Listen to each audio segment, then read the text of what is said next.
Using man! Using man! Oh! I was so close!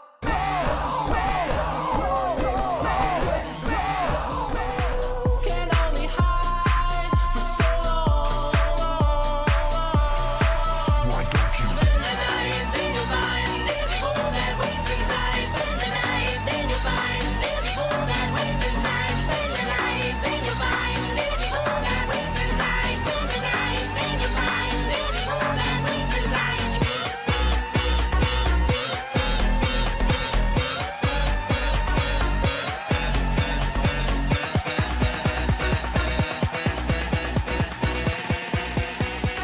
There's evil that waits inside.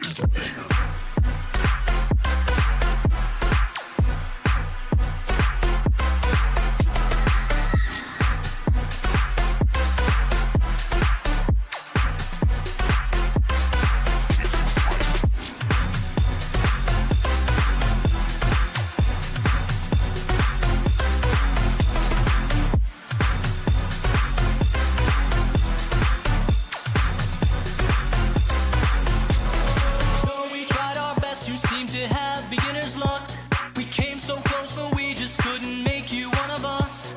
Congratulations are deserved. At 6 a.m. you win. We'll see you here tomorrow night and do it all again. The masks that we wear pretend they aren't there. When you can only hide for so long.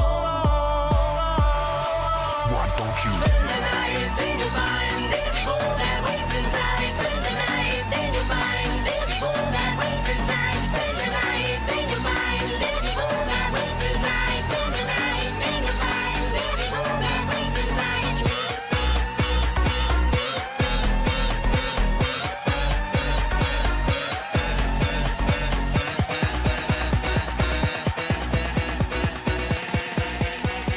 There's evil that waits inside.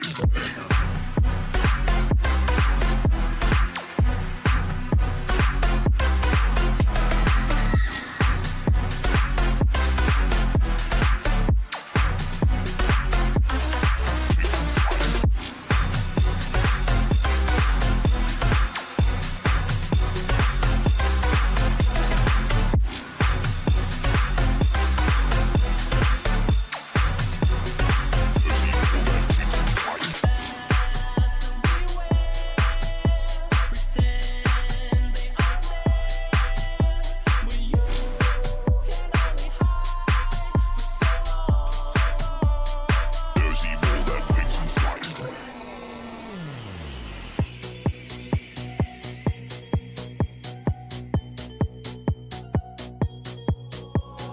Welcome to your office, settle down and take a seat.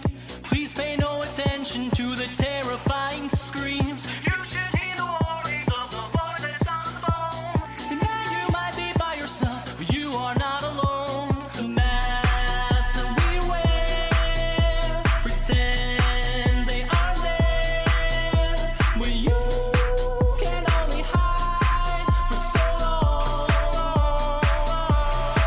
Why don't you? Spend the night, then you'll find there's evil that waits inside. Spend the night, then you'll find there's evil that waits inside. Spend the night, then you'll find there's evil that waits inside. Spend the night, then you'll find there's evil that waits inside.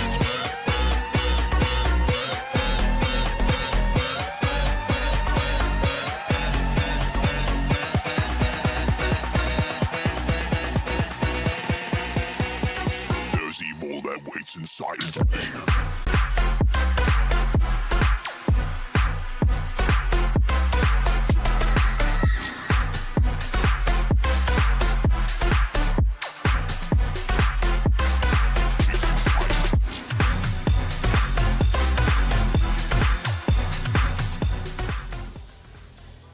Alright, hello everyone, it's the Green Humanoid Amphibian. Welcome back to some more Building Security Breach, and today we're going to be finishing the finishing part of the finishing of the racetrack, because holy crap, oh my god, we have done like too many finishing streams of the actual racetrack, and hopefully today we will actually be finishing it. Because holy crap, otherwise we're gonna end up like Attack on Titan with like finishing part 74 or whatever. But either way, welcome to the stream. And I forgot to turn on my stream deck because I just clicked the thing that switched the transition and it did nothing. Alright, let me turn my stream deck on. Since I forgot to turn that on apparently. Alright, that should be it there. Right? Yes. Okay, cool. Awesome. Hello. Welcome. So, welcome to Minecraft, and yeah, so, I guess for context, if you weren't, I guess, in this morning's stream, I was stupidly tired today, because holy crap, my sleep schedule just got completely, like, destroyed because of Alien Romulus, which I don't regret. It was time well spent, and it was a sleep schedule destroyed for an awesome movie, so I don't care.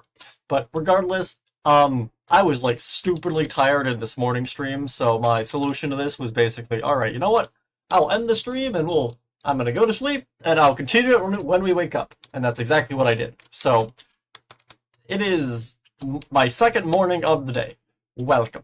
And yeah, so today we're gonna be hopefully finishing everything here and hopefully we can get everything done. Also, hello Party Dragon and hello Factlore. I don't remember you, but if you say that you've been here before, I will take your word on it. Welcome to the stream nonetheless. And get the music. Here we go. Okay. What were we doing prior to me falling asleep? We did all of this. We did the rooms all the way down here, right? Yeah, we were detailing all of these. Did we do the final room down here? I think we did, but I don't think I did the ceiling. No, we did not do the ceiling. Okay. Let's turn on the replay mod, and I'm going to then put the ceiling in.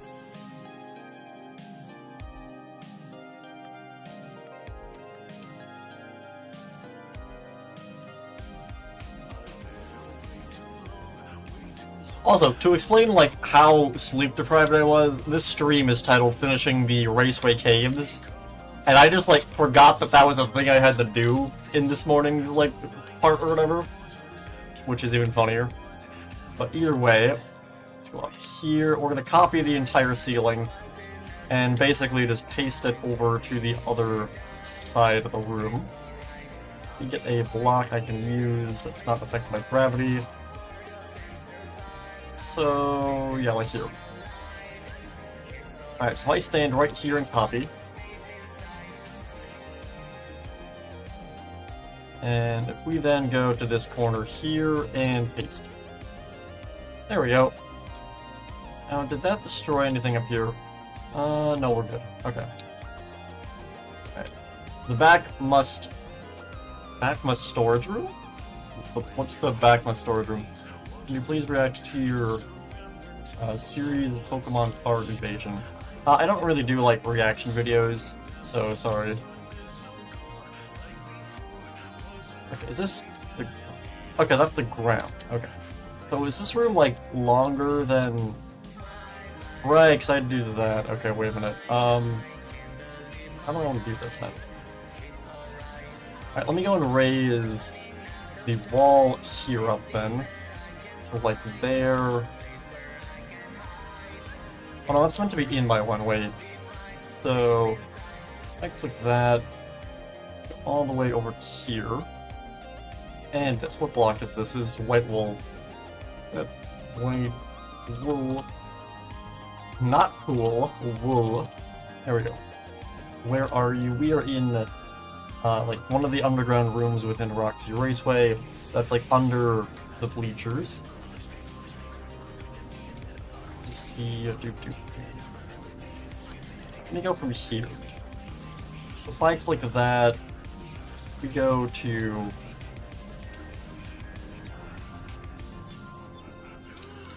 like here. And if I were to be standing on this, and if I copy, if I go to here then, and paste, that almost reaches the end. Like this is gonna go through the wall, right? Yeah. Alright, let me break all of this then.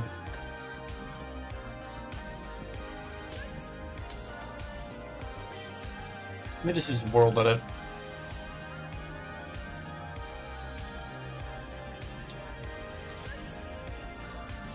There we go.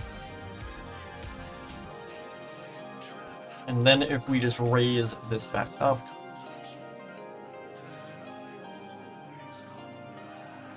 there we go. And then I do want to go and actually bring this to the wall. So if I click that, let's go all the way down to here. I stand right here and copy, and kind of shift click here and paste. There we go. Awesome. So we now have the lights going. Wait, is that? Wait. That's a problem. Wait, how did these lights get merged together? Is this on all of these? Oh, damn it. That's a problem. Holy crap. Is it really on all of these? Did I just, like, completely mess this up? Wait a minute. Like, it's not here. So it must have been I messed it up here and then kind of just continued copying and pasting them all the way in. Alright, wait a minute. How do I fix this? Let me get a trapdoor. These are also missing their trapdoors for some reason. Alright, I could move the wall over, I guess. Let's fix this, and then we'll redo the other ceilings. So if I were to go from up to here.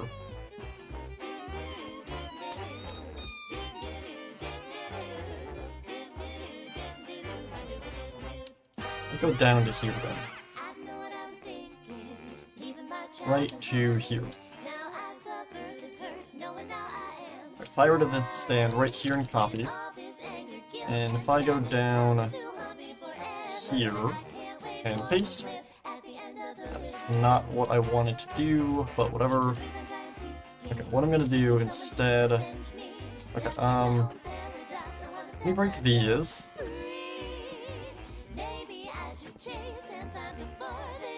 If we then go to here,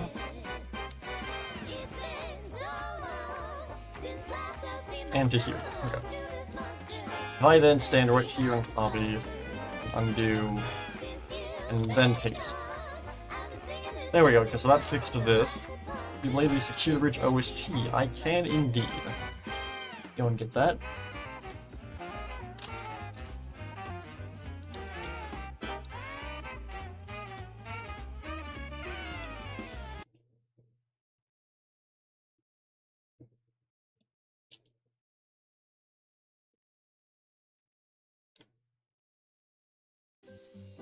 There we go. Let me also go and fix this.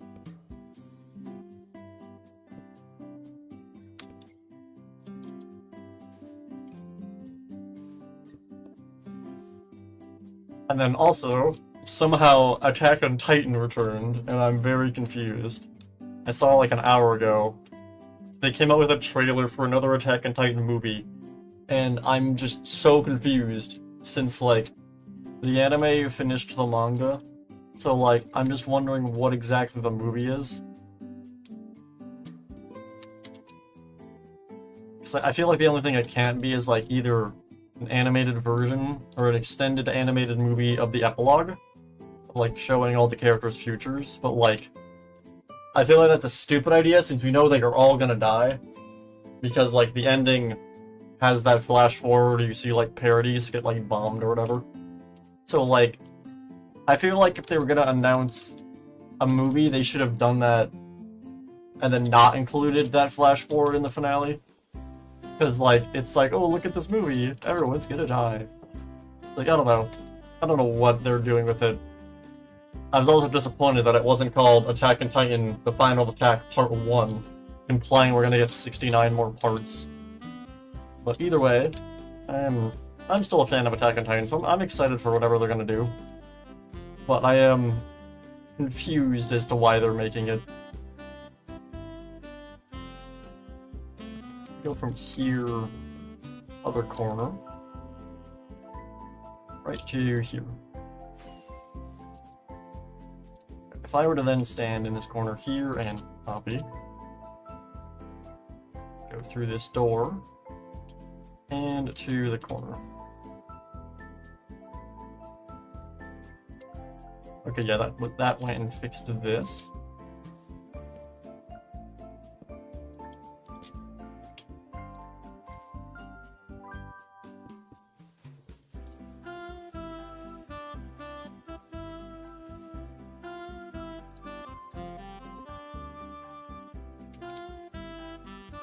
And if we just continue doing that on each one of these rooms...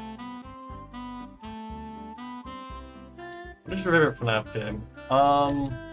Probably either Help Wanted or FNAF 3. Specifically Help Wanted 1. So, again, I mentioned this like a million times at this point. I haven't finished Help Wanted 2 yet, for the sole fact of, holy crap, this summer has been like so stupidly hot, it is insane. And like, my main VR headset is a Index, and the Index gets like so stupidly hot if you run any like graphic heavy or performance heavy VR game on it. Which usually isn't an issue because I have like 2 fans built into the thing. And then an extra one on the side, and then I usually have like a ceiling fan on, and then 2 extra fans on in my room whenever I play VR. But, like, holy crap, even with all those on, it's still like the equivalent of strapping a microwave to my face for like 6 hours when I play VR. So, it has not been the greatest weather to actually go and play that. So with summer ending, I am pretty happy about that, since it means I can actually go and play Help 1 and 2. Which is pretty funny, since like, I think I've been saying for like, what, 5 months now? I was gonna like stream Help Wanted the next week, and then I didn't. Because it was just so stupidly hot. So the fact I've literally had to wait for summer to end for me to play Help Wanted 2 is annoying. Or do I need to go from the other side of the room? I go to here. Okay, so now that it is, I don't want to say it's not really winter yet, but it's definitely gonna be coming up pretty soon. Which I am pretty excited for, since again I can play Help Wanted. It's one of the few times I've actually been excited for winter.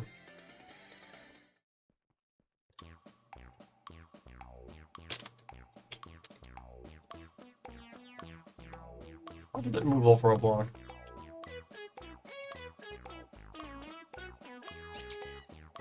Winter has never exactly been my... Wait, what? Oh, it's going off of that. Okay, wait, it's 2 blocks from there. Wait. Okay, you know what? Let me just redo... Well... Let me go from here. Winter's never exactly been my favorite season. Just because, like, since like pretty much the day I was born, I have always been like stupidly skinny. I don't know what it is. My body will not hold fat to save my life. Which unfortunately means I get stupidly cold stupidly fast.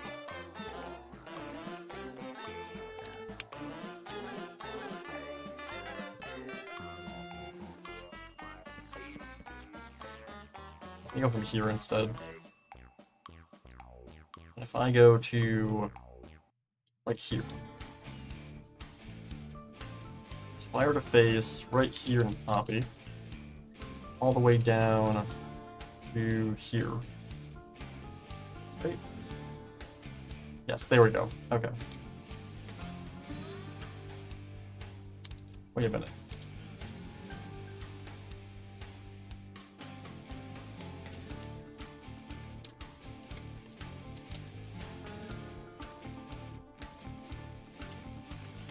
Oh, I'm looking at the wrong side. Wait, I want to go from here.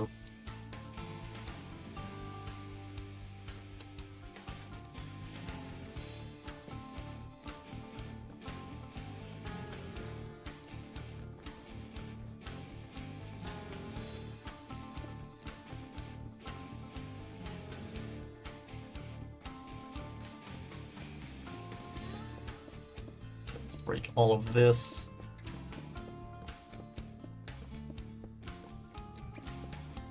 And let me bring that over to there.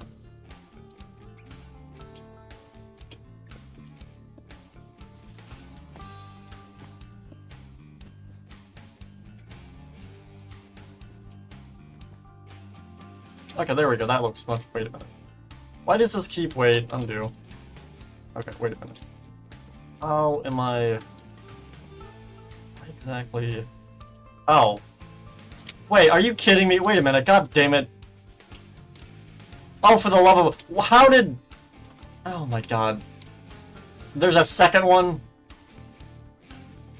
How did I miss that? Are you serious? God damn it.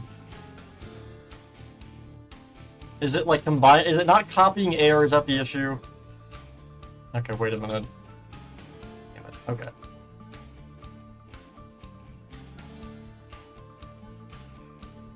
Alright, you know what? I'm just gonna cut all of this.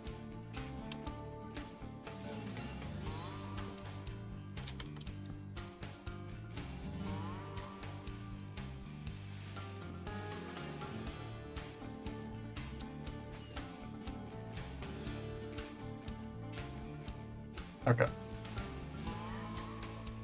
Okay, why is this deciding to be stupid? So if I go from here, and then go to this corner from here, okay. If I go right from here and copy, then if I go to here and paste, and then to here,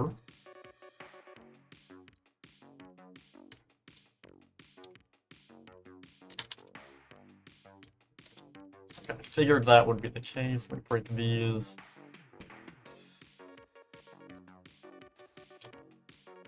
And then let me go and... You know what, let me just world edit this.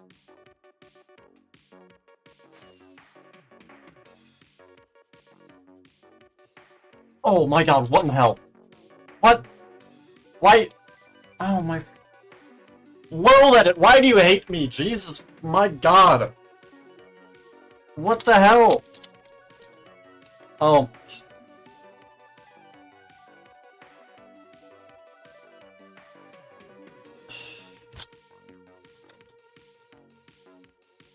Thank you, World Edit. Wonderful. Okay. God damn it. It's because the game was saving. Minecraft tried to save when I right-clicked it. It must have not registered it. God damn it.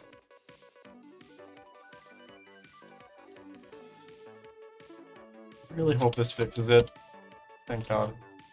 Alright, I need to figure out what the hell that is and turn it off. That single fact alone has made building in 1.21 absolute nightmare.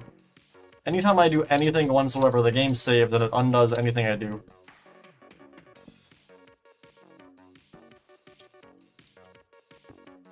Mojang did not test that. I don't even know why they added it. Oh my god, jeez.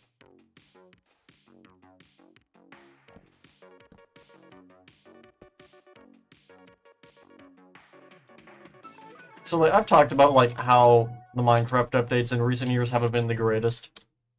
But for the most part, I've taken Mojang's sides on a lot of it, up until the Firefly nonsense. And I think pretty much everything since then somehow keeps getting worse. Like, if I get a command block to show this off again, if I right-click a command block, my game gets frozen for, like, 40 seconds. So, you see right down here it says saving... Well, it went away. But it says, like, saving world.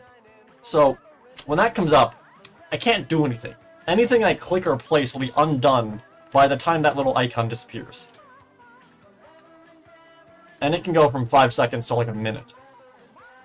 And I don't know why it is anytime I click a command block, it comes up. And I don't know why. It has made doing anything with commands an absolute nightmare.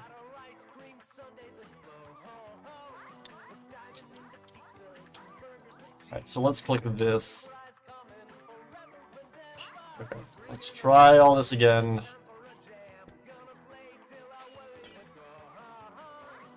Okay. So if I copy this while in this corner... Okay, let me look at all of these. Alright, none of them are stacked up, so it should be fine to paste all these in. Want to make sure I'm looking at them before I go into the next room. This is also fine. Paste. Let's skip this song, because this song already lives rent-free in my brain.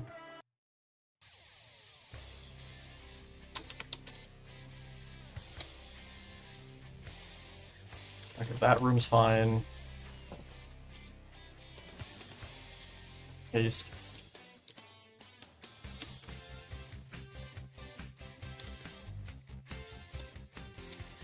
Okay, and go to this corner. Paste. Okay, now what I want to do, so from, like, here.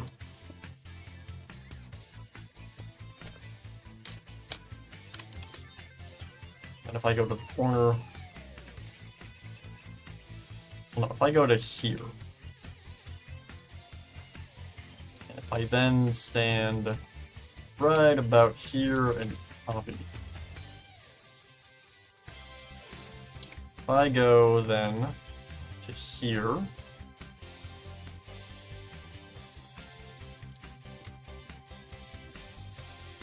okay, none of them stacked. Okay. I don't know why it kept doing that. I think the game was just saving and it wasn't detecting where I was right-clicking with the axe. I have no idea why it was doing that. I mean, I do know why it's doing it. It's because because the game was saving, but it said white wool. Alright. Go get rid of the stuff on the outside.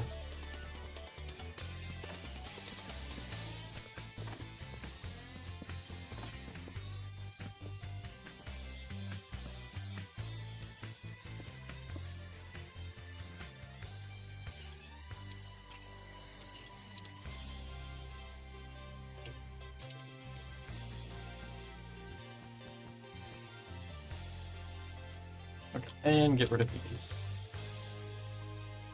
Alright, now this room is completed once again. Holy crap, my brain hurts already. Okay, what are all the doors for these, actually? They are all the red doors. That is a acacia door. Oh, I think one of these doors got broken, right? Yep.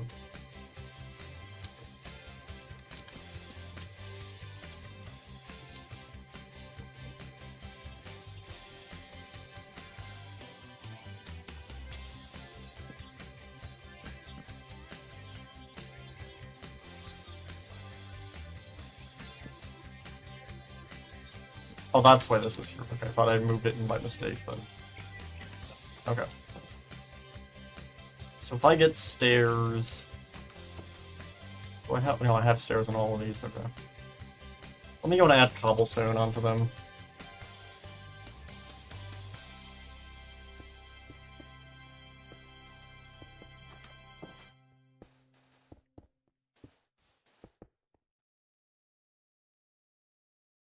I can only do signed as well.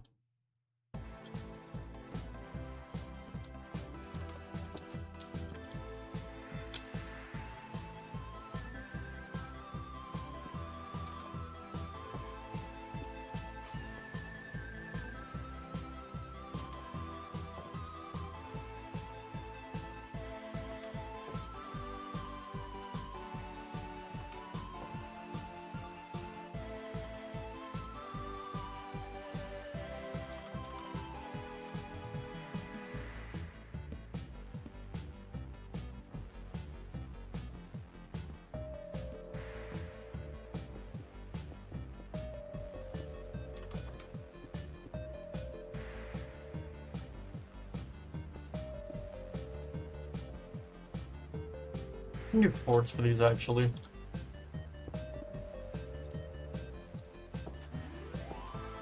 There we go. Put that in. Okay, so that's all that fixed. Need the signs. I can really put those there.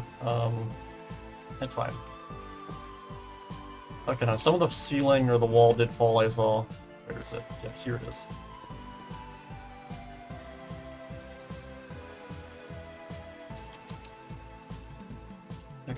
Let me also go and paste in door frames down here.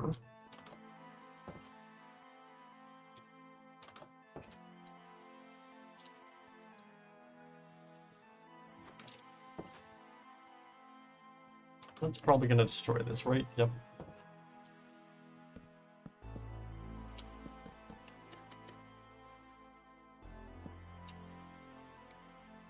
Ah, okay. Well, I did not know I could even do that. These. What do you think Steel's fascination with carrot cake is? They have a fascination with carrot cake? First I'm hearing of it. I mean, I don't know why. I mean, I love carrot cake, not just the next person, but like, wouldn't say really like have a fascination with it. It's like a good cake. I don't know, like, I think I just prefer like pumpkin pie. Not really a cake person. Anyways, I think that's these rooms done, more or less. What I want to do now, looking at all of this. There are some crates around here.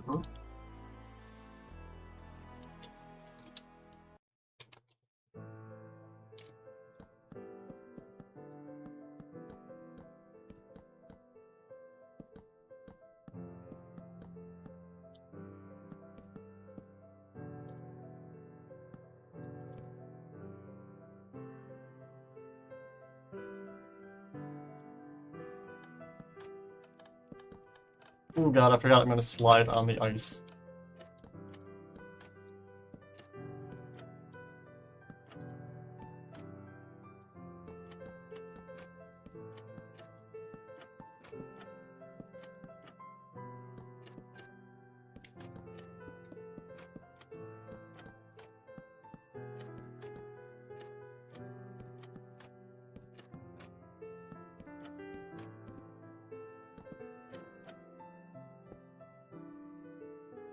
And then there is one that's meant to be kind of stacked on top of each other. What I will do...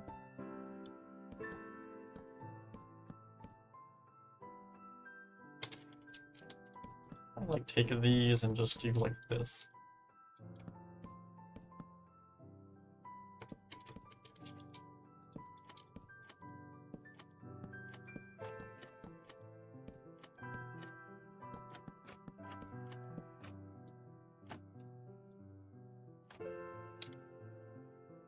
I think that's more or less fine. I didn't get some terracotta and the carpet.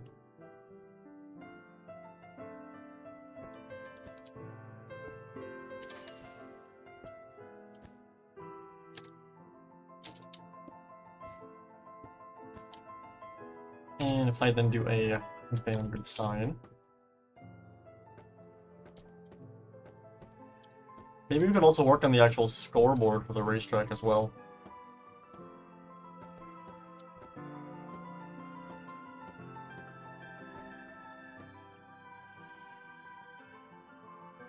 I don't know if I've ever actually built a scoreboard in Minecraft.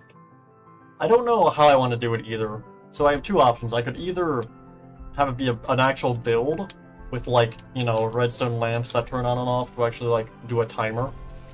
But, like, I've never built a redstone timer like that before, so I don't actually know how I would do it. So I'd probably look up and figure that out first. The other thing I could do is just do commands and have, like, a scoreboard appear on your screen. That's something else I could do.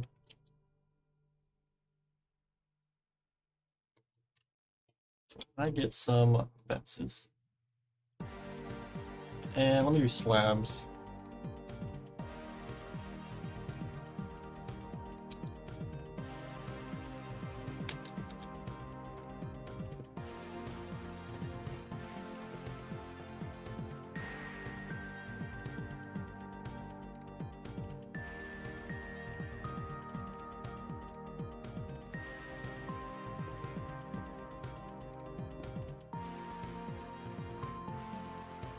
There is a scoreboard command. Yeah.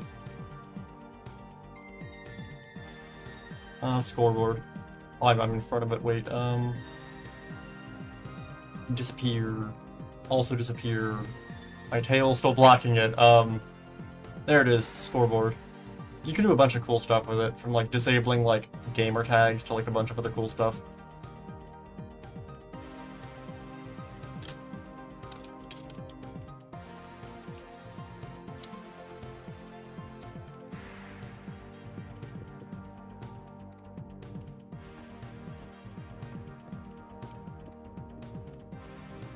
So again, I'm not going to put the barrier in front of the racetrack itself, because I do want the racetrack to be like a minigame.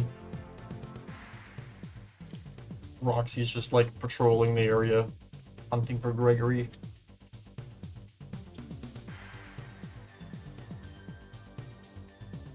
I guess we have some crates in between the third and fourth garage.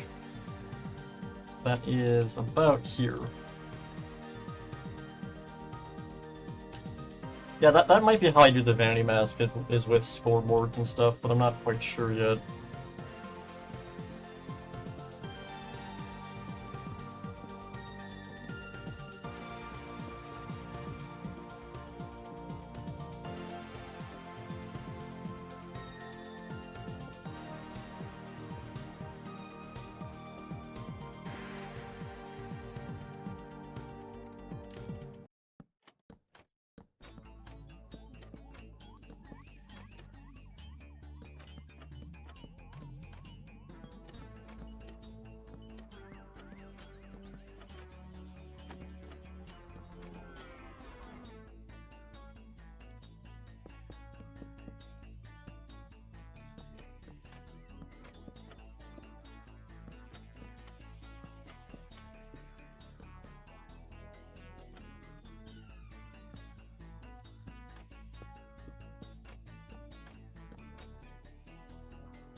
What are these?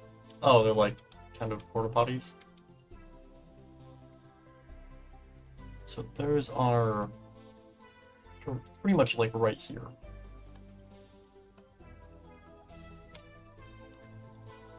So I get terracotta.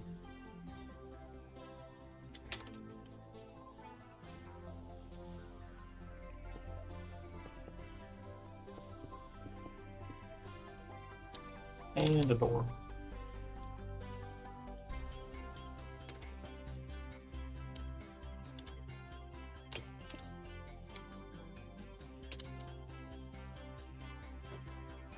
What's your favorite thing about modern FNAF? I don't actually know. Modern FNAF is kind of still a mystery. I'd say the character designs and the characters, because that's definitely... And there weren't, okay, so... I mean, the animatronics didn't talk in a lot of the Scott games, outside of, like, Ultimate Custom Night and Sister Location. So, like, I'd say the characters... Like, I recently went and replayed the entirety of Security Breach. Like, the full game. Like, Gregory does kind of have a character arc, sort of. Same with Freddy.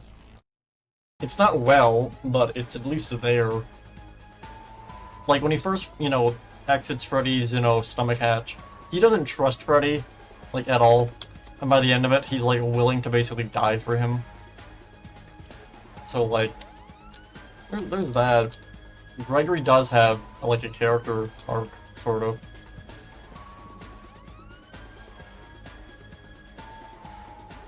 Few quartz for this.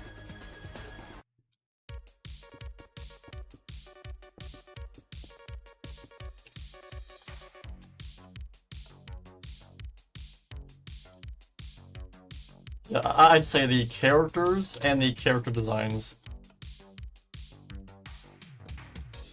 Only disappointed we never got to see most of those characters because Vanny didn't exist.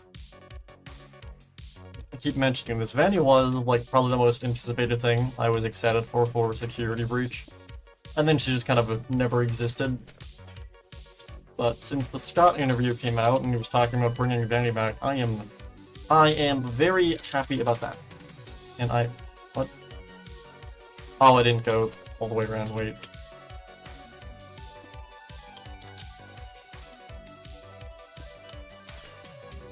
Yeah, I'm excited for them bringing Vanny back. I think she was definitely by far the most missed opportunity with Security Breach.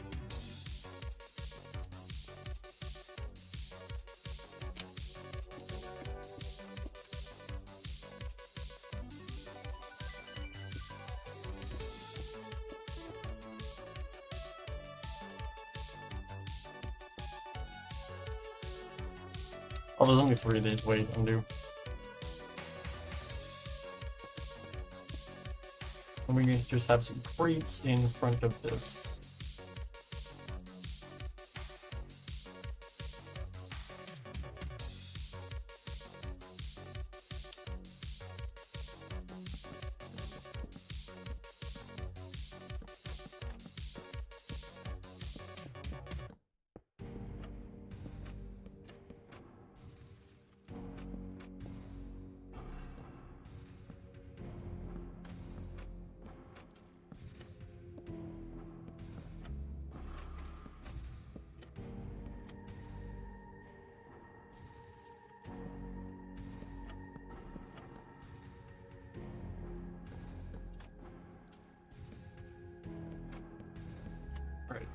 That done. Okay, so we do have some random, like, pillar things over here.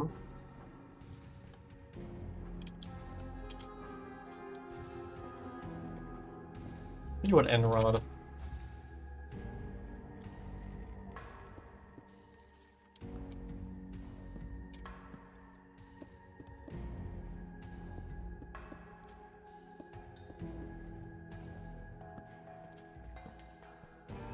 I mean, okay, going back to, like, the question as well of, like, probably the favorite thing with Security Breach, I want to say, like, Security Breach itself, or I guess my favorite thing about Modern FNAF.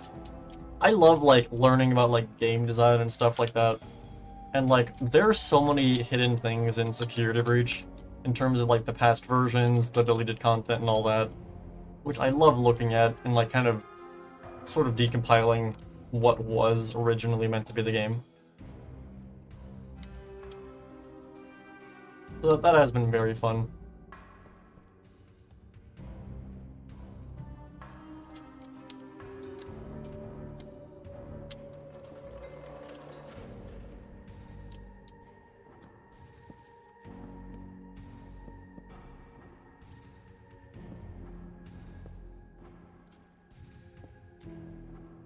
I know how much you hate the daycare, but are you going to do the daycare and night cycle from the trailer? Yes, I've already done that. I specifically hate the daycare for the... Wait, what?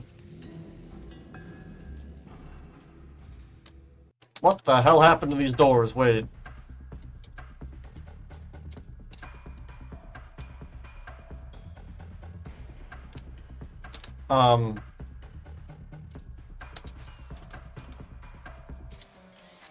What the hell? How the hell did these all get shifted over? Wait.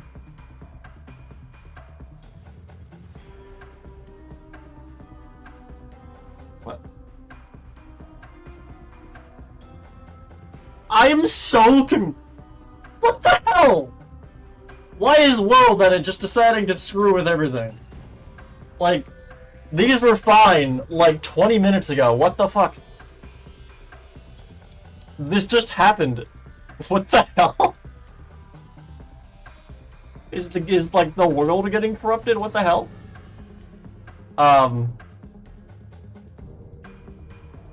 Okay. Okay, wait. What exactly happened here? So, let me look at this.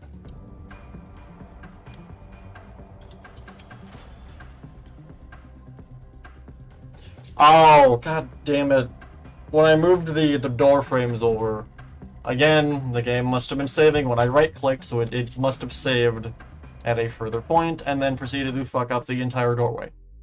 Thank you, Mojang! Wonderful game you have! You know, it would be cool if you could fix these bugs you keep making. Alright,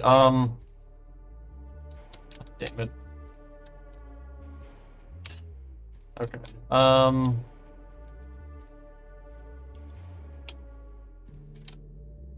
so there's a problem here. That being, I can undo this with the warlord command by just spamming undo, but that will undo the ceiling. We'll just manually fix this, god damn it. What all... Is it just that it got shifted over? Is that all that happened? No, because this part is out further. How the hell did that happen? Honestly, this could just be the map getting corrupted. But I'm pretty sure it is the save function just breaking. Which again, not exactly good when Minecraft fails to save the world and stuff breaks.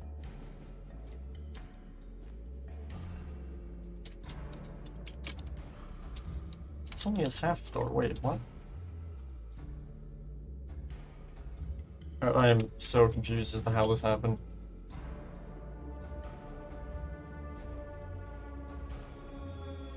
Okay, no, you know what? You know what?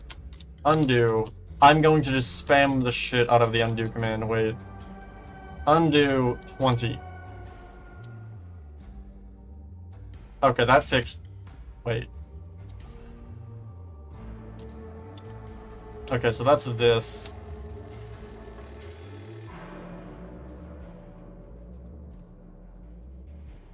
Okay, you know what? Wait a minute.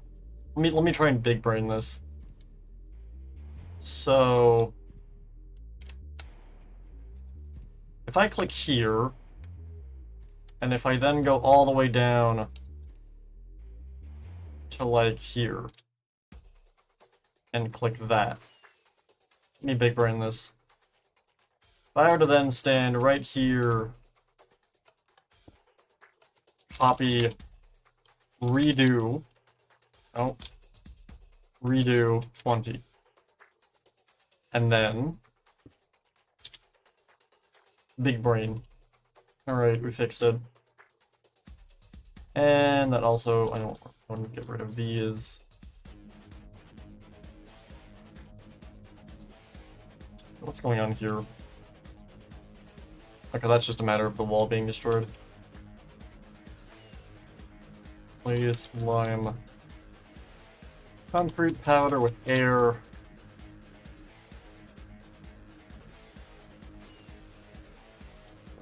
This.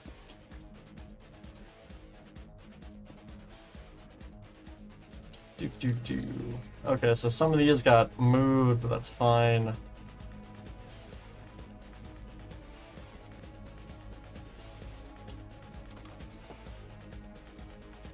All of this got messed up, but that is not... that's easier to fix than having to redo all these rooms.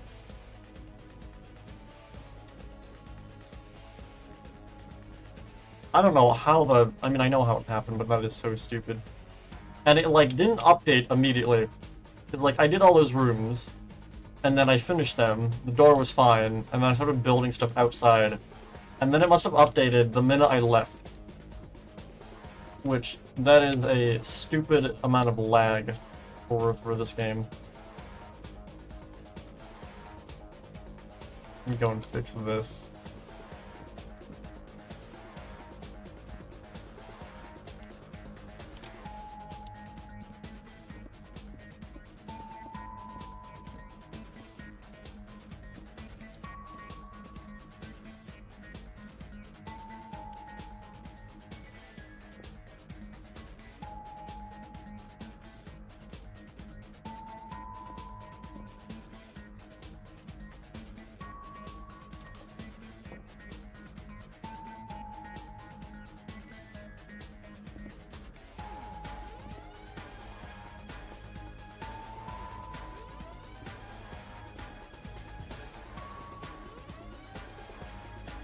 Alright, and do that.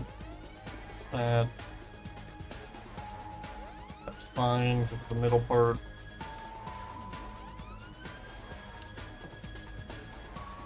Okay, is that all of this repair?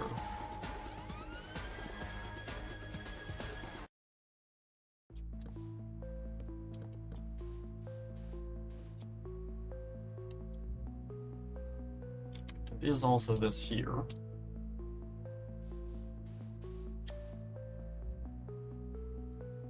This all got destroyed as well.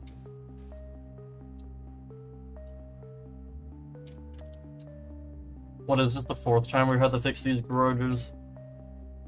Probably the 6th if we're not counting, like, the ruined stuff.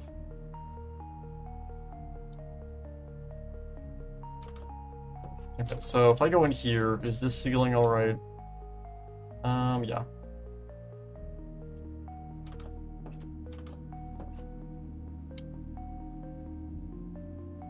Well, that probably redid the part sticking off the end here, right? That's whatever.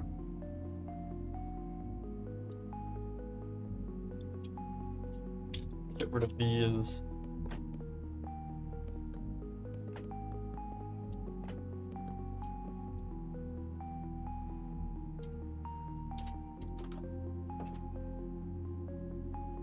Okay, so that should be all of the garages now fixed. Yes, okay. Cool. So continuing back where we were, got all of these, we get rid of this stuff.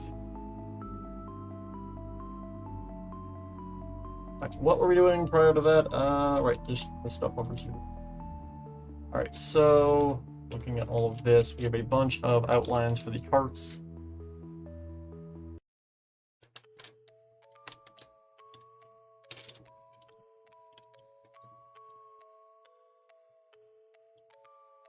Okay, so they start like here.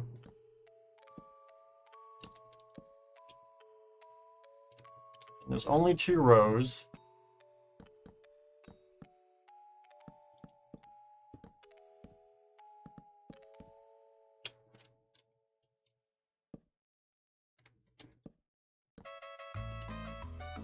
For that.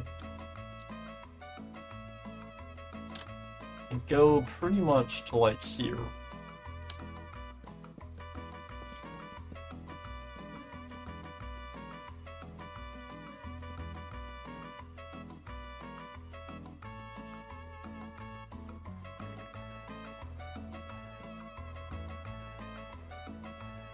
Alright, so let me see.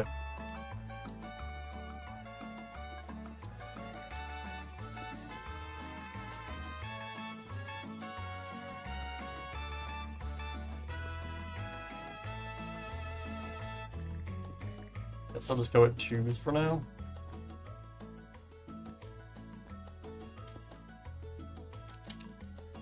So we just fill all these in. Oh wait, no, the back part's meant to be hollow. So like that.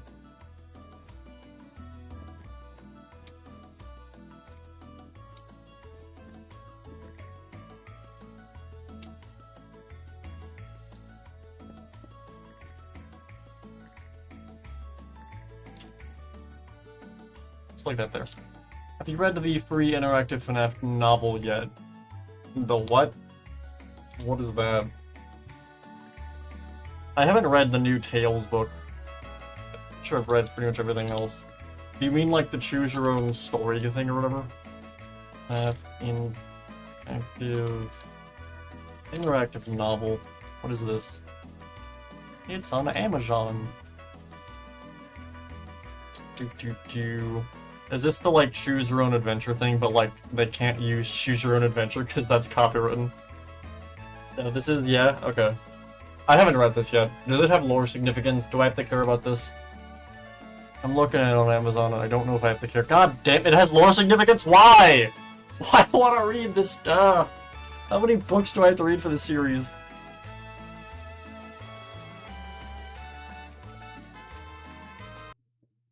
Uh-oh, wait, I closed the YouTube. Lost the music? Maybe. God damn it. Is there at least an audiobook so I don't have to waste like an hour of my life reading it?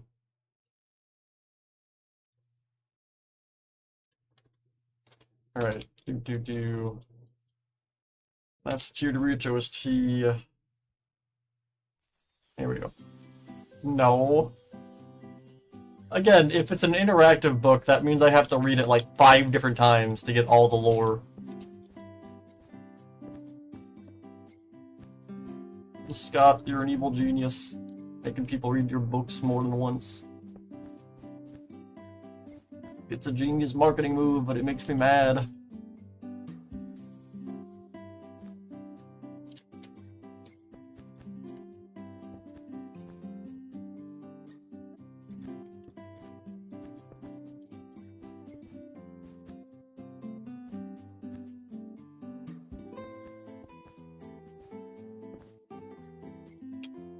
Okay, so this is looking like it should match up pretty well.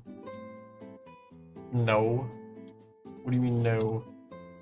No to what? No to Scott being an evil marketing genius.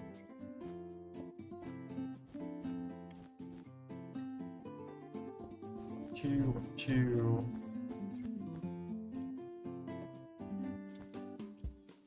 So, like that. No. What are you saying no for?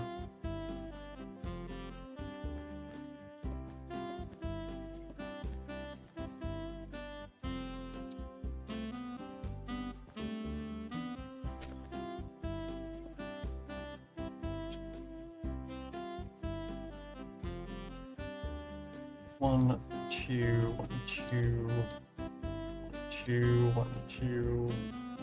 3. 1, 2, 1, 2, 1, 2, 3. 1, 2, 3.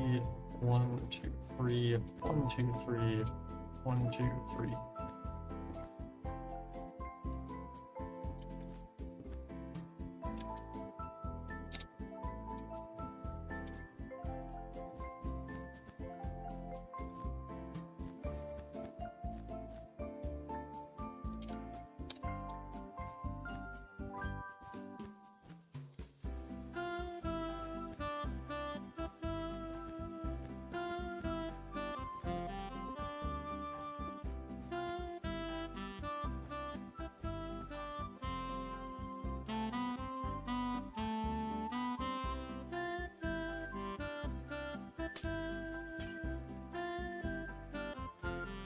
Alright, so there's all of our spots.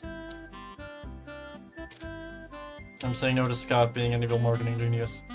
I mean, he is.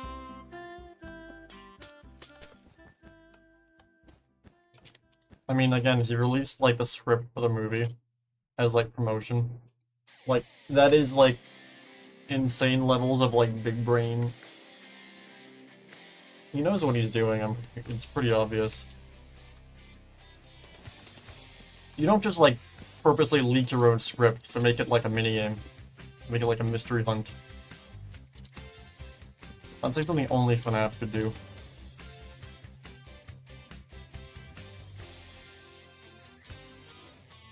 Holy crap, do I really hope it's not the one with, like, the military trying to use the animatronics? I'm assuming it's the one where, like, Chica's being spooky to Abby. But holy crap. I don't want it to go down the, like, Transformers route of, like, oh yes, the robots in the military.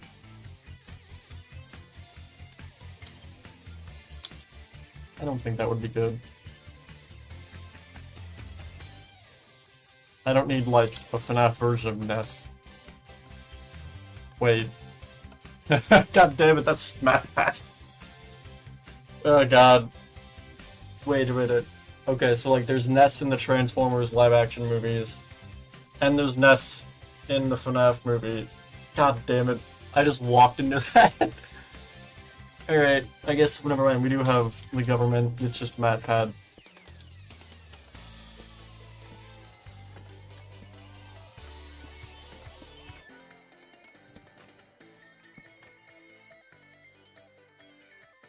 I think it was due to the fact that Into the Pit got released early. No, Into the Pit got released early because some studio released it early by mistake. And then Scott decided just to release it, like, worldwide. But I also feel like that was also a smokescreen to hide the fact that 5 Laps at Freddy's was an absolute train wreck. But again, it's a demo. I'm hoping it'll be better at release, because I'm not playing it until release, because it looked pretty bad. God, I watched Aya's video playing it. Holy crap, I'm so happy I didn't stream it. That would have been a just complete suffering stream, and was me losing my mind.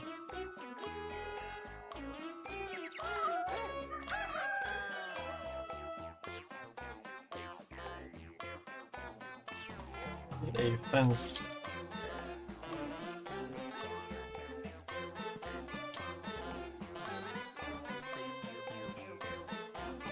And carpet. Actually, let me do a slab.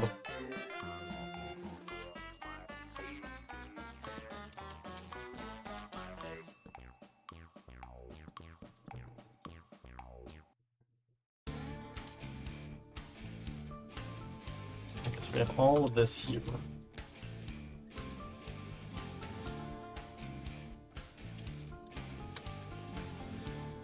I feel like that's most that done. There are these shipping containers like around here. I want to use to build these out of. Let's go with the gray terracotta.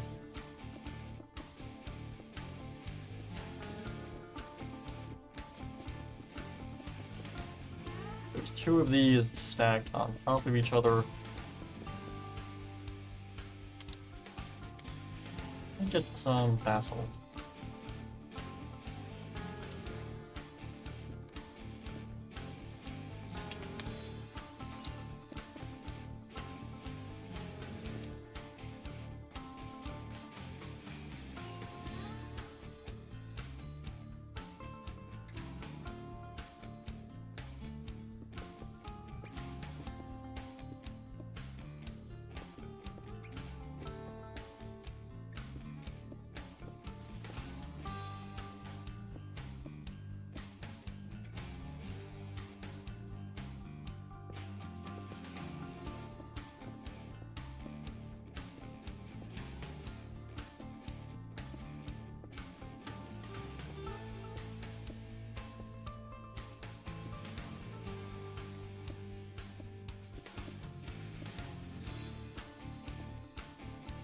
Uh-oh, did the streamers die? Good. I think we're good. This looks more like a chocolate brick rather than a shipping container, but whatever.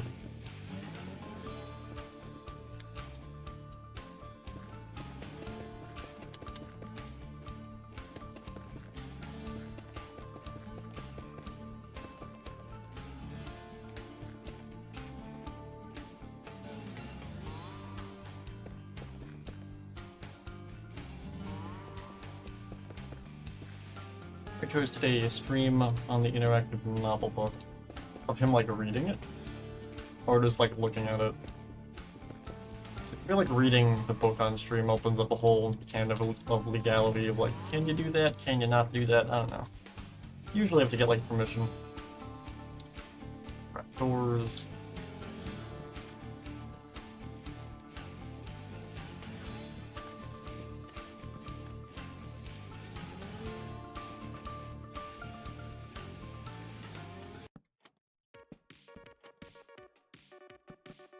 I mean, if you read the book, I'll just watch his video.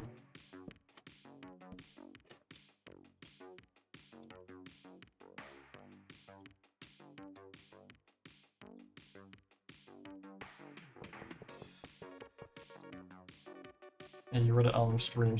Can he do that? Just the Star Wars meme, but if he can't do that, shoot him or something. It's like, I don't think you can just read a book on the stream.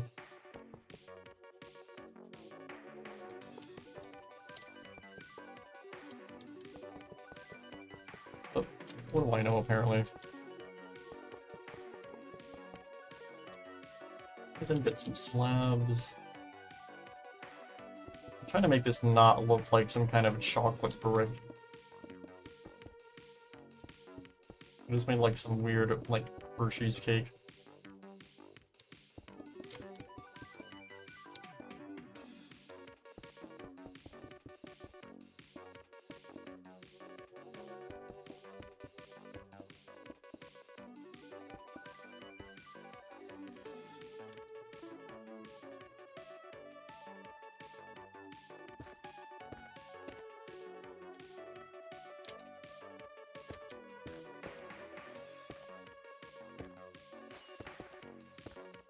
Okay, so if I were to stand right here and copy, and then basically just stand here.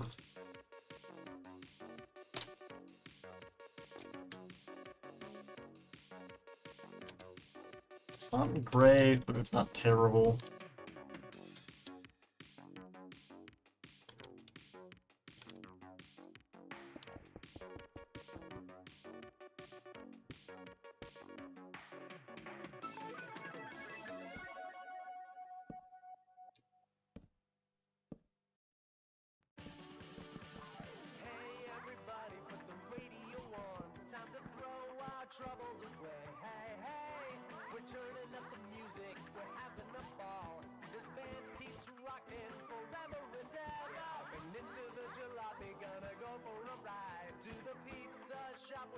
Alright, there's our stacked shipping containers.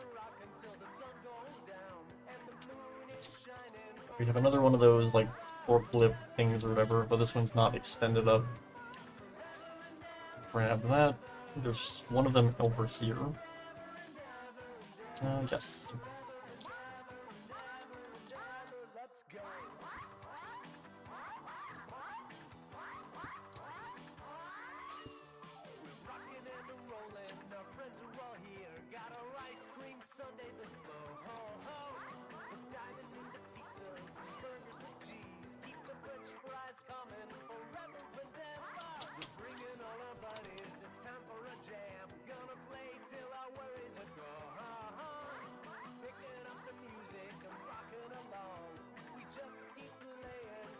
So, like that. Actually, let me move it up further.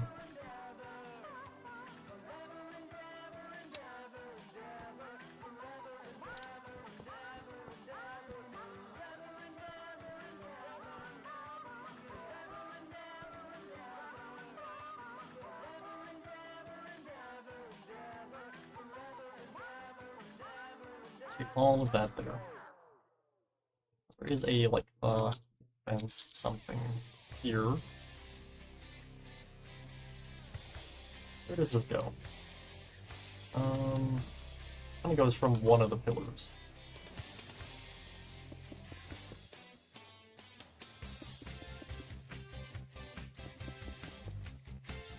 I also do want to do another Into the Pit stream where we actually finish it. So I still haven't seen the secret ending. So I might do that tomorrow, maybe.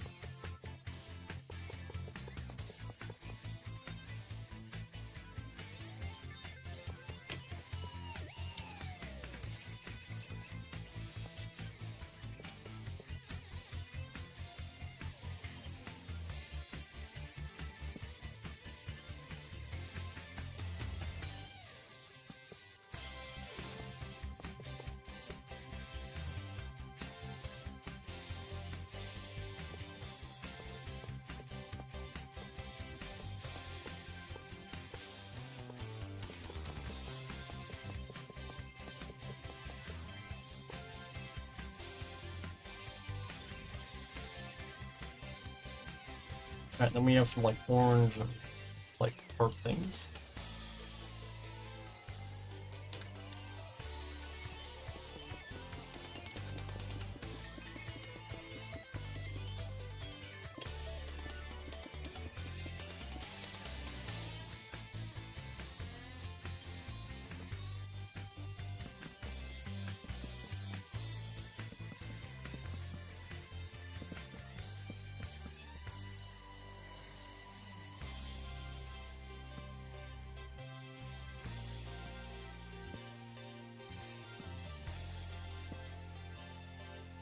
I am going to actually, well, wait. Okay, no, they're not the same size. I was going to say I was going to copy and paste them, but never mind.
Also is a generator thing there.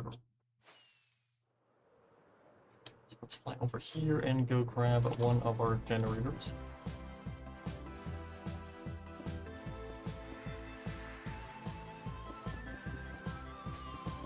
This one is kind of on a cart. Copy that. Fly back over.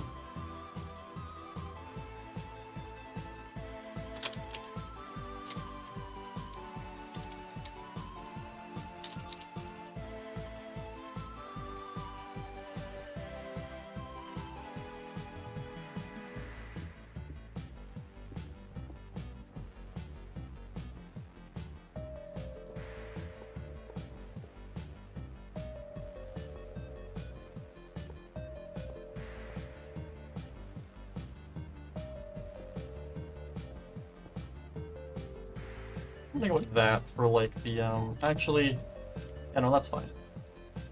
It's gonna make the bars longer, but that's fine how it is.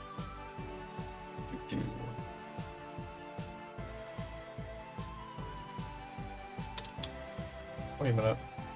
Wait, Roxy's wearing like. Okay, wait. I just realized. Okay, wait. Isn't like lipstick flammable? Like incredibly flammable? Wait. I just realized Roxy has lipstick, and like almost all the area she's in involves fire. Is Roxy the reason that one room's on fire? Because like, lipstick's incredibly flammable. I just imagine Roxy enters that room and her face just combusts. Like, I never paid attention to that. That's kind of funny.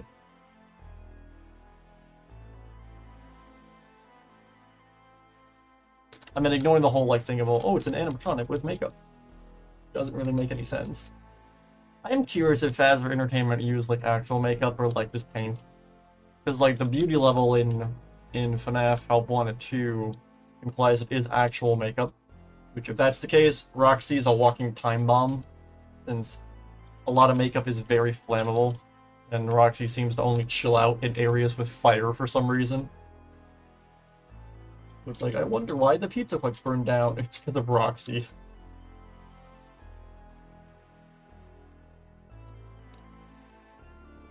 Maybe Roxy getting... Wait a minute. I feel like Roxy would have combusted into flames when she gets hit with a go-kart. Just because, like... Wait a minute, let me look at this. Does the go-kart hit her jaw or just her eyes? Wait a minute. Alright, we're going off on a lore tangent here. Go-kart, do.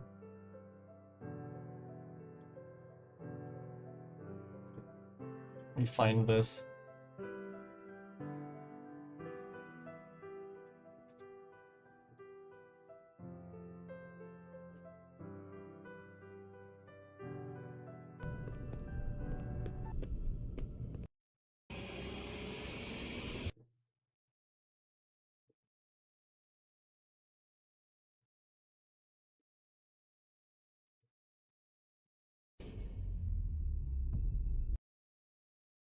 That should have caught her on fire. Alright, if... Because, like, this is in slow motion, so this all happens in, like, a split second. If Roxy is wearing, like, actual makeup, I feel... And again, she is a metal animatronic. I feel like, at the very least, the go-kart hitting her at that speed, impacting her face, would have absolutely caused at least some sparks of, like, the metal friction of it hitting her face, which then would have combusted the makeup on her face, setting her on fire. Why doesn't she burn? Wait, I never realized this. Roxy's like a ticking time bomb. Yeah, it definitely hits her jaw. I never paid attention to this. Yeah, and she has the lipstick on. And we know from Help 1 and 2, it is actual makeup. It's not like fake animatronic paint. So, like, the sheer impact and speed this thing hits her at should have, like... Again, it's like the metal scraping against her would have definitely caused enough friction to make a spark. which should have caught her on fire. I never realized that. It would have been much funny, why didn't they... I guess they probably didn't think about that, but like, it would have been more cool and more funny if like, the minute this thing hits her, she just combusts into flames. Yeah, that should have set her on fire. Because like, it's two metal objects hitting each other at an alarming speed. And one of them is like coated in like a shit ton of makeup. And most makeups are incredibly flammable. That should have, like, immediately ignited her entire face. She should be burning.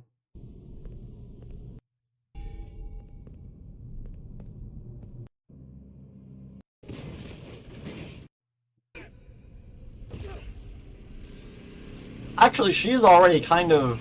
She's pretty... Maybe that's how Roxy, like, gets, like, super... Well, wait a minute, let me see. How injured is she when we find her down here again? She already, like, fully, like, in her kind of shattered mode or whatever. Pretty much, yeah. Maybe that's how Roxy ends up looking more damaged and ruined. Her makeup just combusted.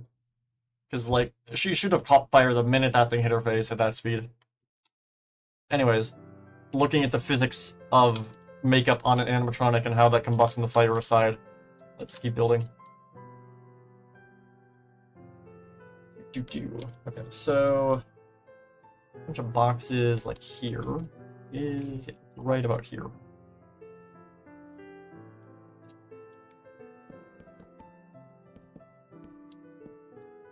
That would have been much cooler though, like, again, because Roxy chases you through that, like, flaming room or whatever. Imagine if Roxy was on fire the whole time. That would have been awesome.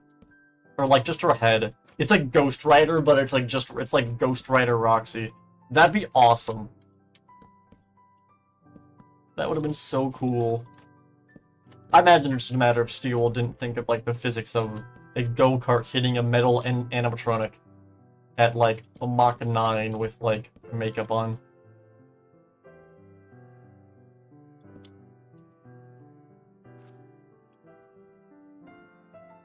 Which I don't blame them. I only even thought about it because I saw like the giant mural on the wall of her.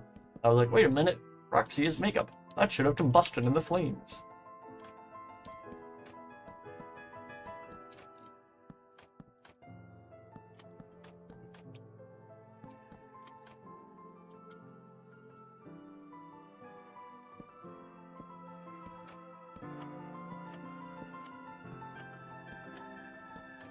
Like, you know in horror movies when they take, like, a blowtorch and, like, the, like, makeup spray, and they make, like, a makeshift flamethrower?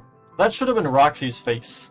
Like, she's a metal animatronic getting, like, hit by, like, another metal object at an alarming speed. That would have definitely caused at least a spark, which would have combusted her face and made her entire head catch fire, which would have been awesome. That would have been very cool.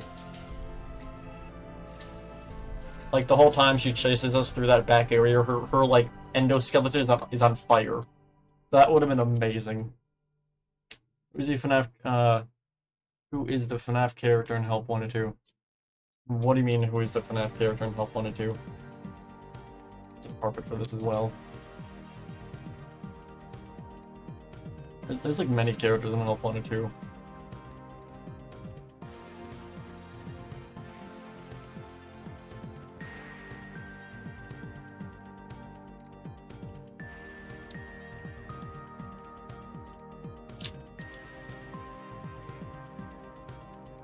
We then have some more crates kind of under that.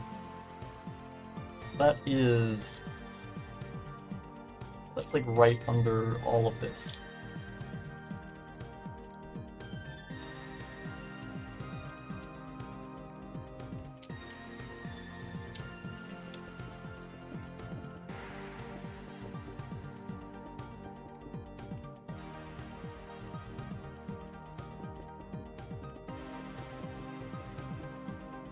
All I'm picturing is like now Ghost Rider, but it's like what if Ghost Rider's spirit went into Roxy? That would have been awesome.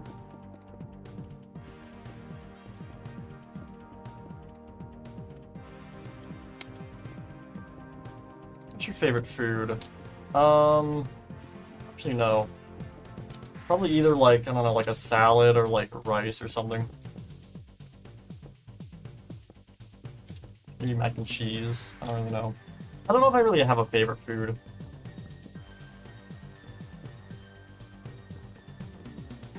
Probably like a salad, I guess.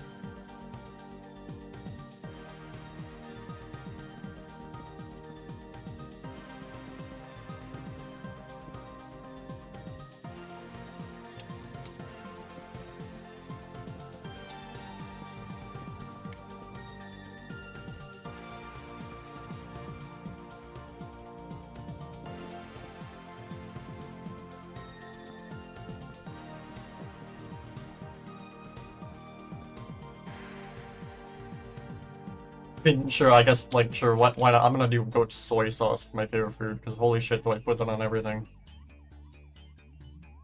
And that's more funny to say my favorite food is soy sauce.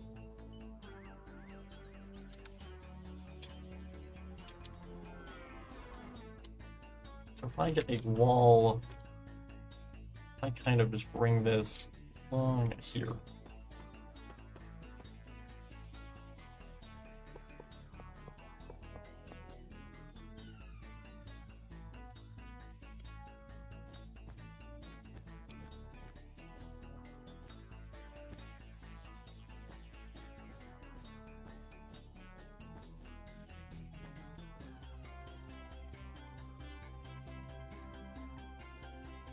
There are some boxes in front of this.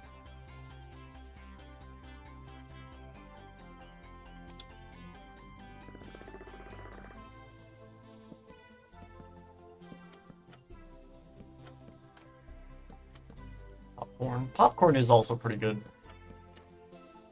I don't really like eat popcorn as a food though. It's more of like kind of a treat you get at like the movie theaters. Okay, wait. I don't know if I told this. I might have told this story in this morning stream. I don't know if I did, though. I think I was too sleep deprived. So again, when I went to see Romulus, me and James ended up... Okay, so the theater we went to was... Okay, so... Again, I've mentioned this before. I've never, like, cared about, like, custom popcorn buckets in my whole life. But the Alien Romulus popcorn buckets are actually, like, they're fire. They're very cool. Like, there's a xenomorph head that is, like, you know, a popcorn bucket you can hold. But, like, it has, like, a display stand. So, after you're done with it, you can, like, mount it on a wall or something. I'm gonna put mine on my door. And then they have another one, which is also a xenomorph head. But, like, it has a handle under it. So you can hold it like a gauntlet. Like, from AVP. Which is awesome. They also have like the facehugger bucket, but then the coolest one is, let me just show this. I think I put it on the Discord actually. Wait, let me find this. Like, holy crap! They did not need to go this hard with a popcorn bucket. Like, I don't know who was in charge of these, but like they were cooking. Like, holy crap! Let me find this.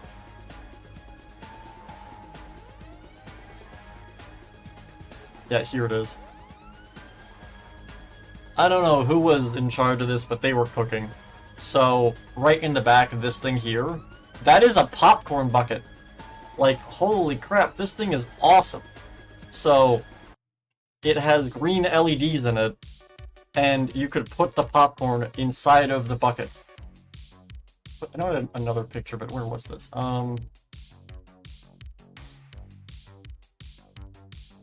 Yeah, here it is. Like, holy crap, this thing looks amazing. Like, look at this. Like, this is a popcorn bucket. Like, they did not need to go this hard with a popcorn bucket. Like, holy shit. Like, just wow. Like, they went way too hard with this popcorn bucket. Like, the thing can light up with, like, LEDs and stuff. It's crazy.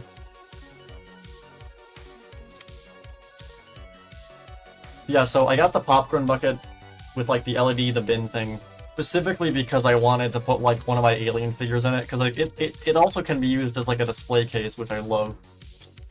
I don't know who was in charge of making those popcorn buckets, but holy crap, they were cooking.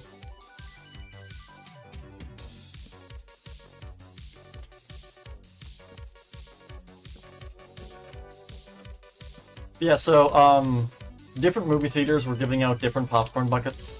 Regal was the theater that had the, like, glowy tube, which is that cool, the glowy bin that I wanted. And so, we ended up driving, like, pretty much 30 minutes to this Regal. Because, like, there's no Regal theaters near me. So we ended up going, like, 30 minutes to this Regal theater. And then they didn't have the glowy bin, unfortunately. They had the Xenomorph heads, so we both got those, which are cool. Watched Romulus, and then we went home. We dropped him off, back to my place. But anyways, so the following day, I still wanted the glowy bin. Because I wanted, like, I got the Nessa Xenomorph burnt figure thing. And I wanted to put it into, like, the glowy tube. The containment bin or whatever, because it's cool and it would be a cool display case. So, originally, we drove, like, an hour to, like, a different Regal theater to see if they had them. They didn't have them, so we started driving to another one. We're, like, 30 minutes into driving to this other Regal theater, and then we realized, wait a minute, we can just call them. So we called them, and we're basically like, hey, do you have the glowy popcorn bucket? And they were like, nope. And we're like, okay.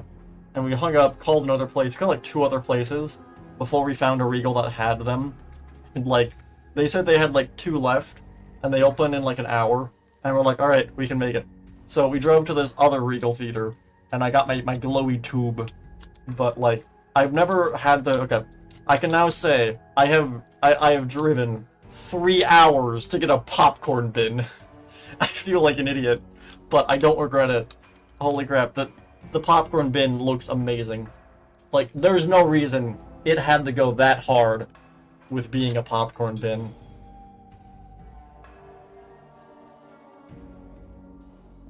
Let me find... How did Discord launch on my second monitor?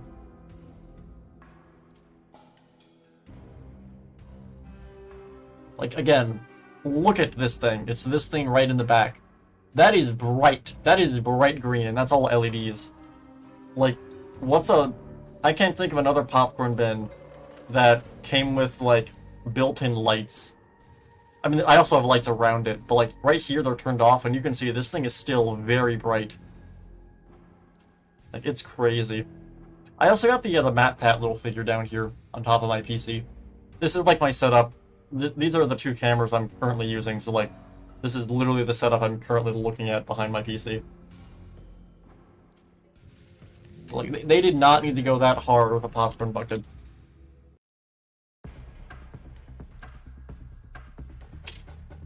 And, like, I'm a diehard Alien fan, but I would have not gone out of my way to get a Xenomorph containment popcorn bucket if it wasn't actually awesome. Which it definitely is. Like, they did not need to go that hard with the popcorn bucket. Which part is this? That's like there.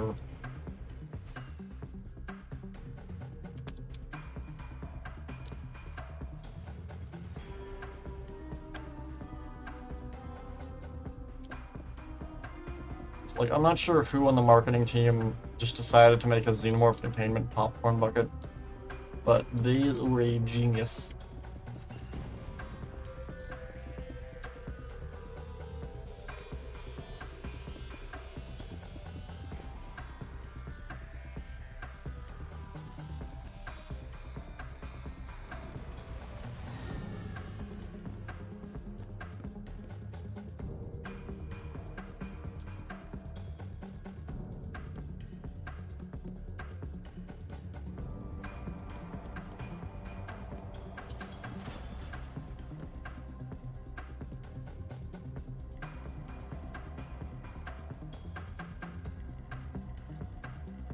I don't think I can fit the scaffolding in here.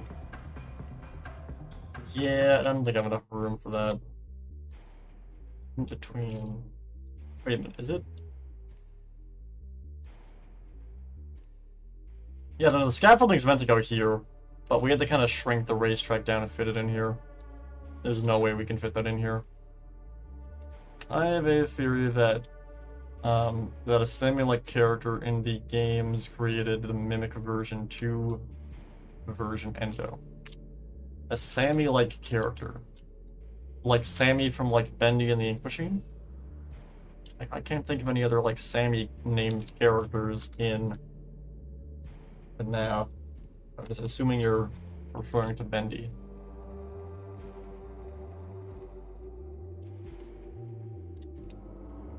Back of this, just more crates and stuff. Is there anything over here? Not really, it kind of is just empty.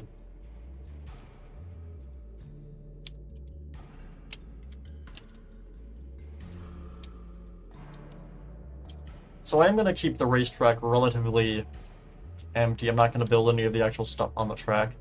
Specifically because, again, I want it to be a working minigame. And it's already difficult enough with trying to get boats to go around this. And I don't want to... I honestly feel like adding obstacles would make it, honestly, too difficult. Like, again, Minecraft boats go, like, stupidly fast. Sammy from the Silver Eyes. Alright, I still have no idea who you're talking about. I'm abysmal with names. Pretty much since the day I was born, I've been terrible at remembering anyone's names. Holy crap, I have, like, tried, like, multiple times to actually get better at it, and I just fail every time.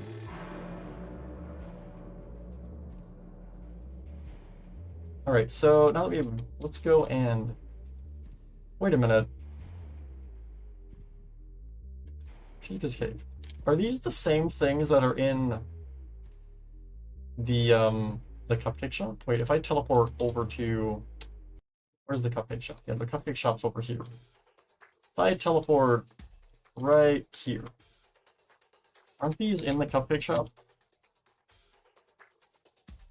French or Spanish? I mean, I don't speak either. I guess neither. I mean, I used to speak some Spanish. Now we wait for the game to load. There we go. Wait, what? Oh, I'm on the wrong floor. We want to go here.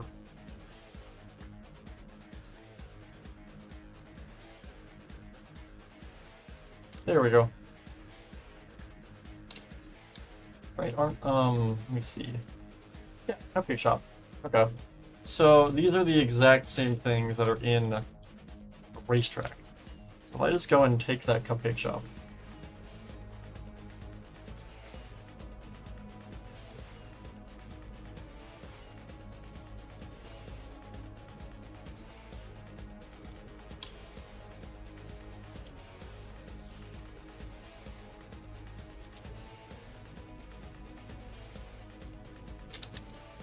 Alright, so I'm not going to detail these just because if these are the same things as what's in the cupcake shop, and I'm going to change how these look. I want to add like map art onto them to actually add the cupcake decals. But for right now, what I will do instead, I'll copy that, fly back over to the racetrack, and I'm just going to kind of paste these in to figure out where exactly they actually go, how big they are. Charlotte's brother in the Silver Eyes trilogy. Again, I am abysmal with names. If you're gonna ask me exactly like specific things about a character, there's a good chance I can't help you with that. Again, I have like a big list basically, so I don't know why. I am horrible at remembering anyone's names, regardless of if it's a real person I know or like a fictional character. I remember more like faces and things about people rather than names. Hello, Parker Games. Welcome to the stream. Again, one thing doing streaming has actually helped me with is actually get better at remembering people's names. Since I do have to remember everyone's names in chat for when they reappear.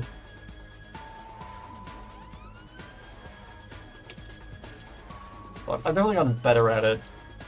For sure. I go like right here and paste.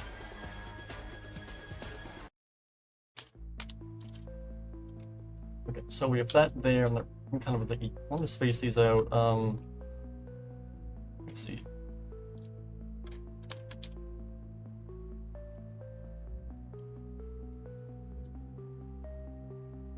I want to move the door over actually, because like looking at that, Should probably be further over by the third pillar. Let me go and paste it here.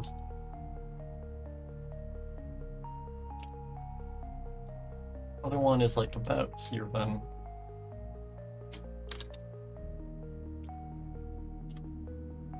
Last one is about here in the middle.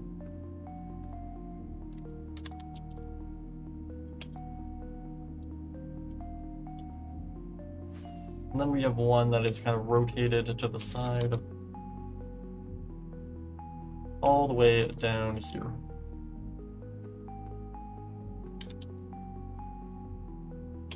Oh, that's too far.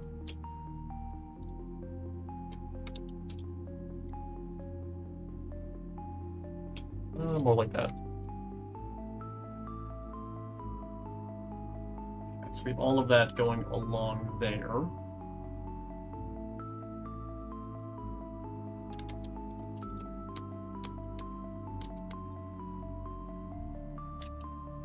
And let's go and add some of these crates.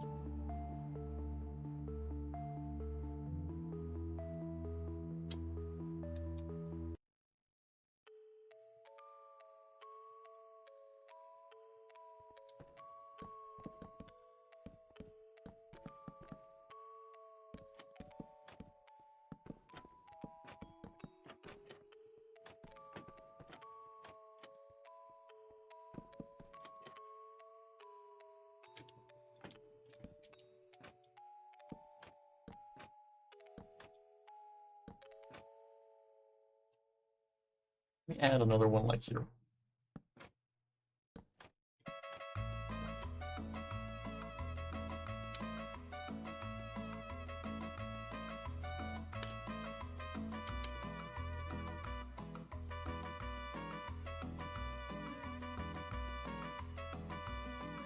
There's another great thing in front of the shop.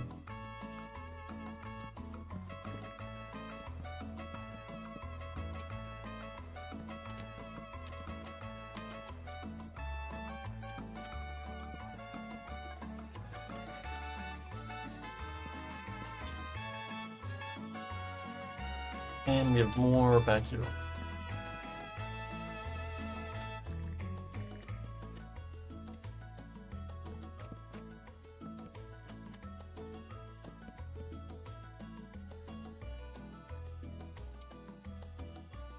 That's pretty much it in terms of crates.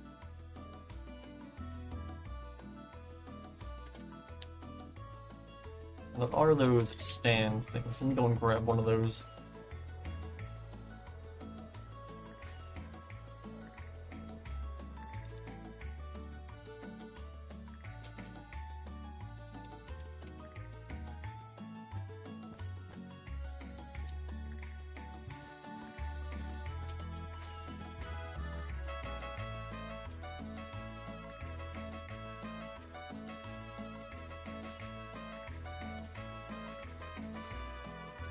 I also want to go and add the copper trapdoors as well onto the actual ground where the sand is. So we will be doing that as well.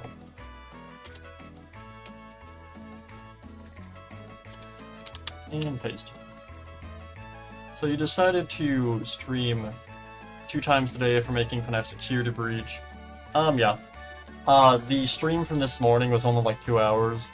I ended it early because... Wait. Oh, wait a minute. These don't have a back to the building. Wait. Ah. That's a problem.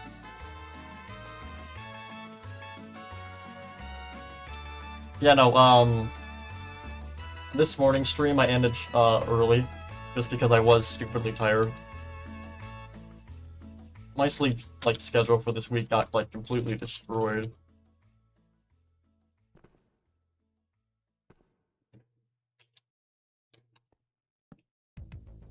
So I basically just ended the stream and went to sleep. And now we're basically continuing where I was earlier.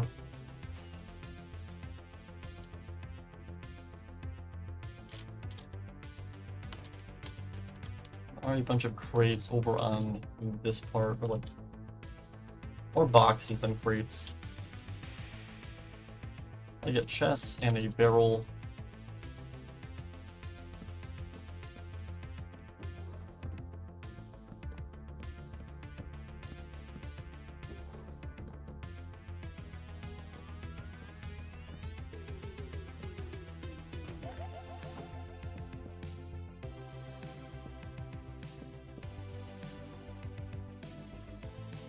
I also get a fence.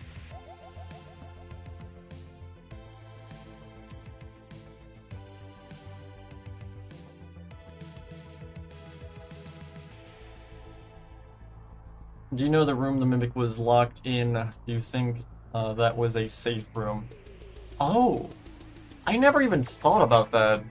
Wait.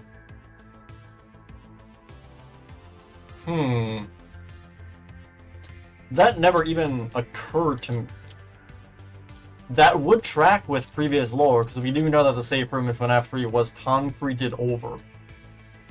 Phone guy specifically says they put up a wall in front of it. How did I never realize that? Wait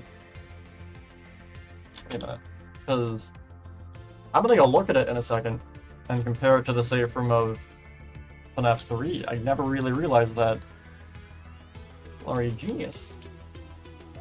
How did I never put that together? It is definitely a safe room, I think.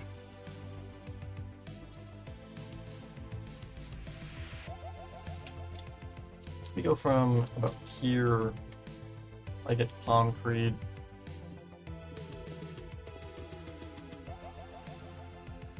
Where exactly is the staircase here? Because if the staircase is basically right here. 1, 2, 3, 4.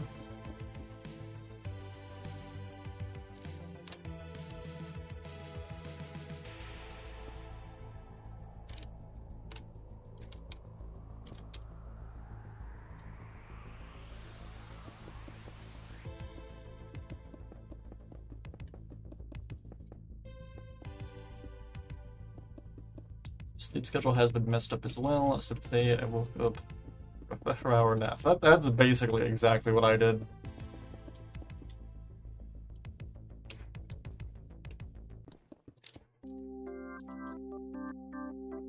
Why don't we move these up? Let me move a lot of these up.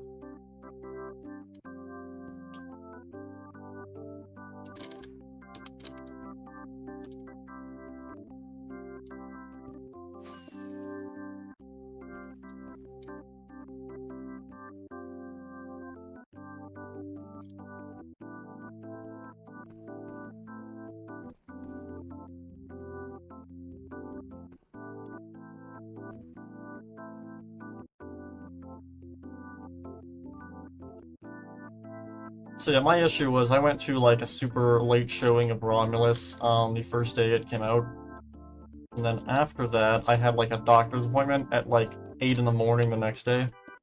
So I figured instead of like going to sleep and then risking basically sleeping through the appointment, I just kind of stayed up the whole day, or the whole night, went to said appointment, and then like fell asleep. Which then caused like a domino effect of the rest of my week kind of being thrown off.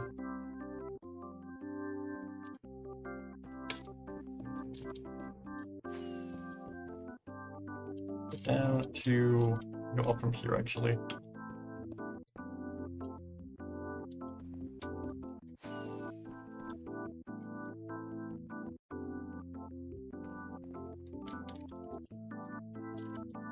Forgot about the FNAF 3 phone guy call. Yeah, the radical surfer dude.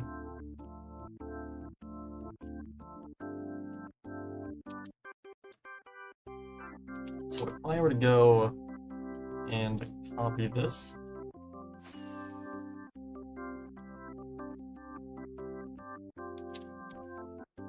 And paste. I then get terracotta.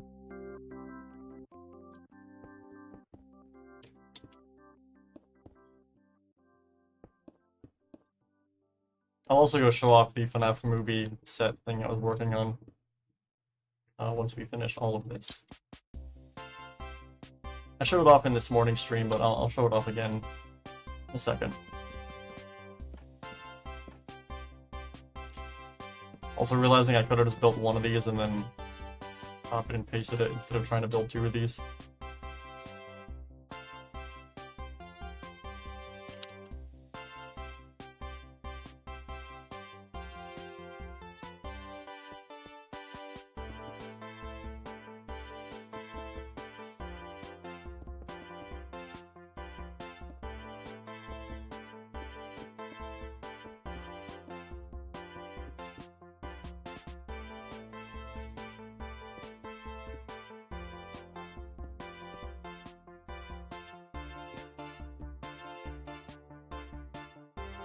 Right now, I'm gonna go with that because again, I do want to play with redstone. Well, I'm gonna go to Enrod. I'm not gonna put the leaves on these because I do want those to be animated. Basically the same as what we're doing in the atrium. That way they kind of like wave in the wind.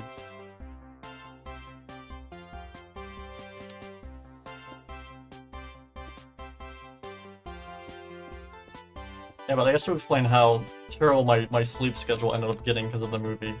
So, I woke up yesterday around like 9 p.m., which isn't great.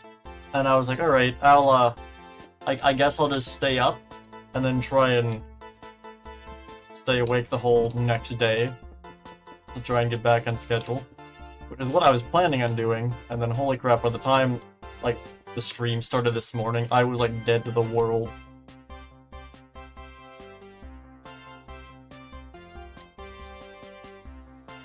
Copy.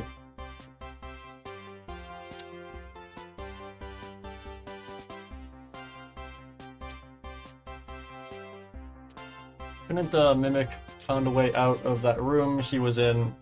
Not really. I mean, the entire room was surrounded with concrete. The only thing I don't understand is why he didn't have one of the animatronics free him. Since, again, this is what I get upset about. The whole retcon with the burn trap being the Mimic.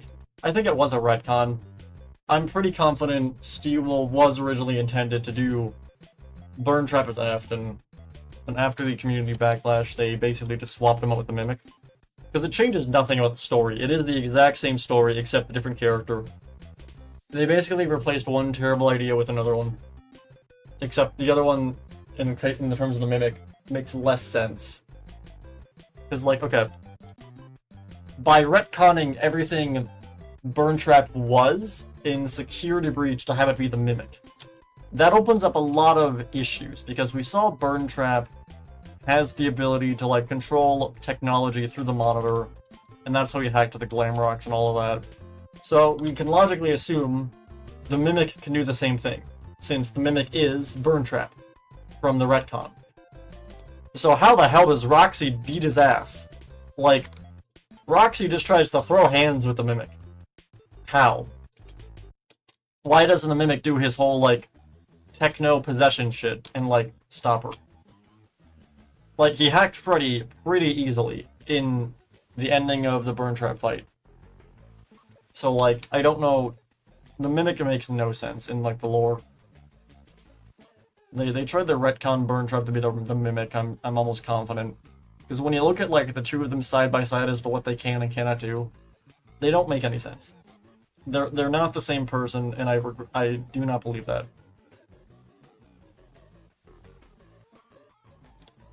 I don't think Burn Trap is the Mimic.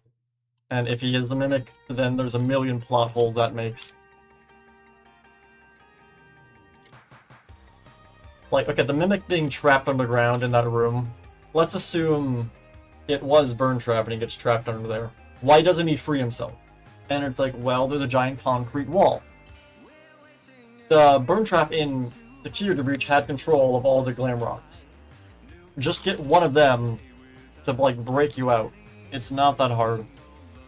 Like, again, we know that Glamrock Freddy was one of, like, we know that Vanny basically had the Glamrock animatronics dig out the FNAF 6 pizzeria.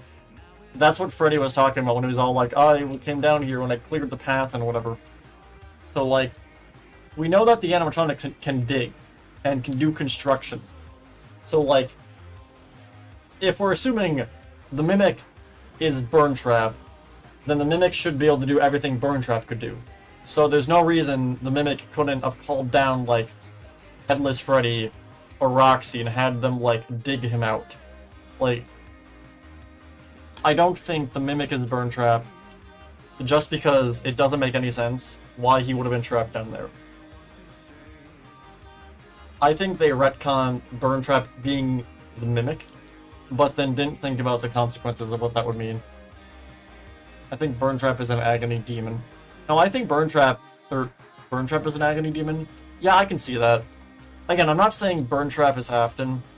I could see Afton not being Burn Trap and Burn Trap being an Agony Demon, or like some remnant creature, but I don't think Burn Trap and the Mimic are the same. Whether or not Burn Trap is Afton is kind of redundant, I think. That doesn't really matter if it's, you know, the Mimic. I think regardless on if Burn Trap is Afton or not, I think Burn Trap as a separate entity is separate from the Mimic. Because if you look at what the two of them do in Security Breach and Ruin, it doesn't make any sense. They have no continuity between either of them.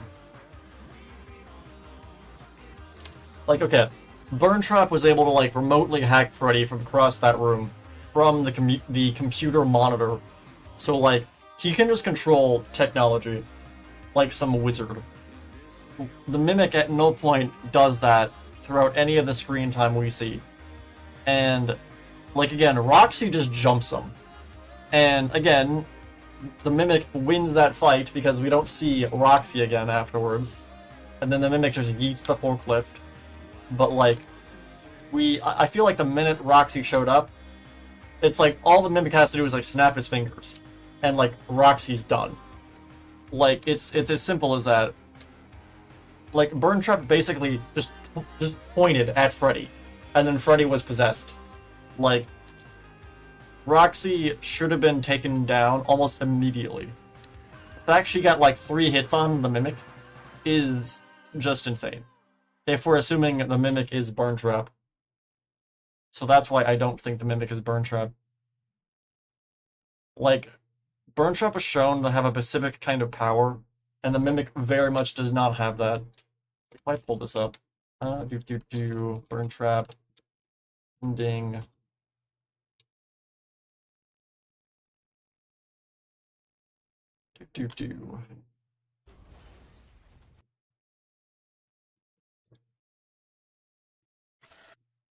Not to mention the fact that, like, Burn Trap is this frail old animatronic, and the Mimic is, like, yeeting forklifts.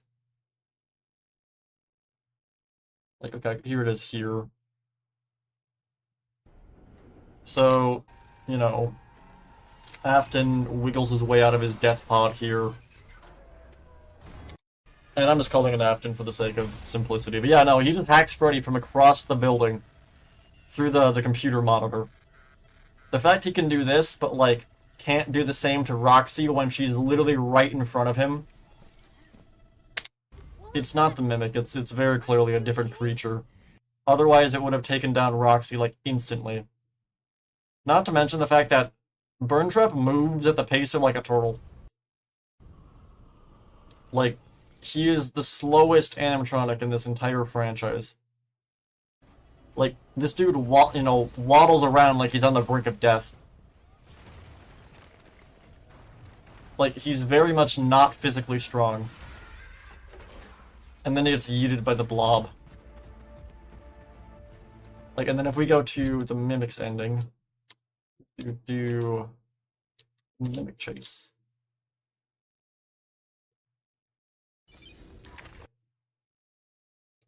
Alright,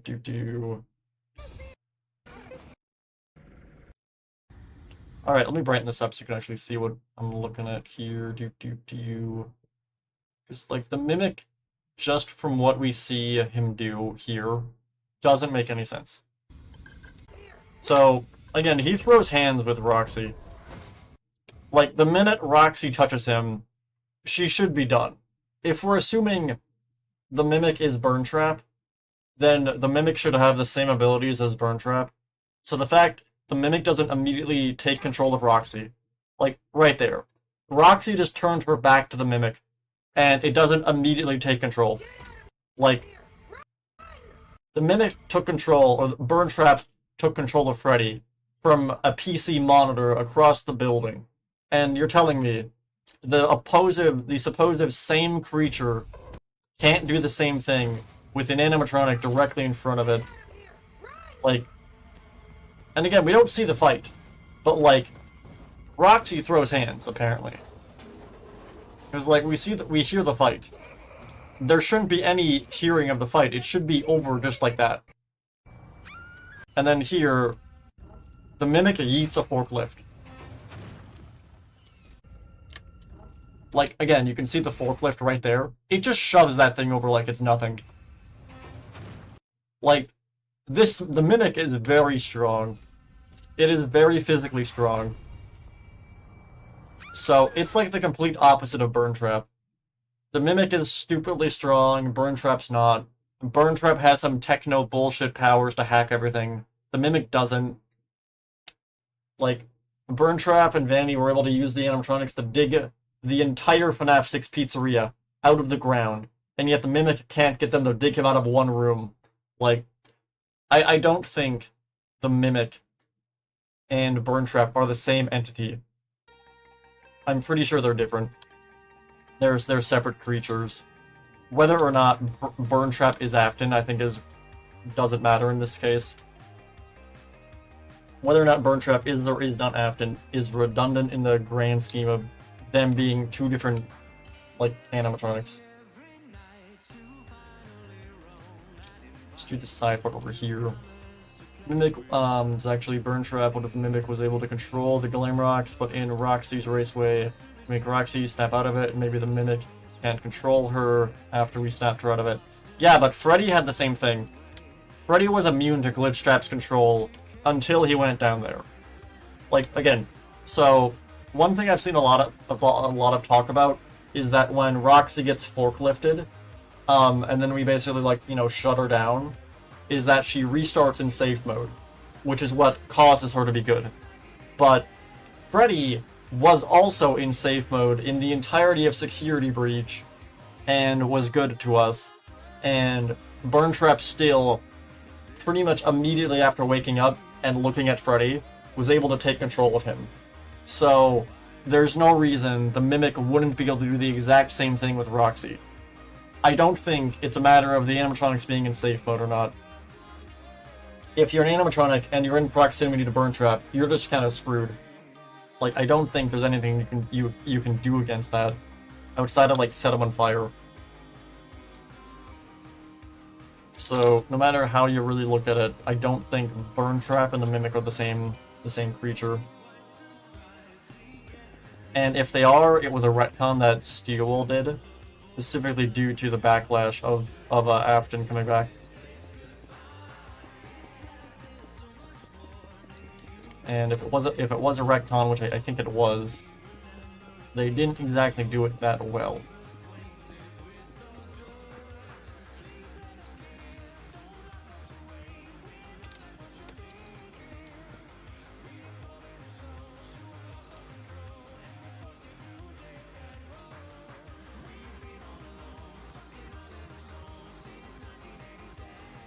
Make a theory about Mimic and Burn Trap. Yeah, there's been a bunch of theories about them. Again, I don't think they're the same character.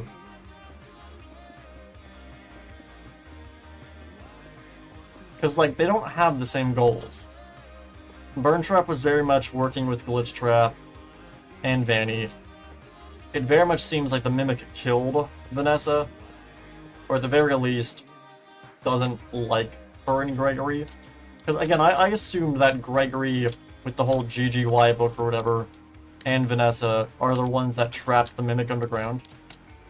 Which wouldn't make much sense if the Mimic is Burn Trap, because it would have just taken control of Vanessa.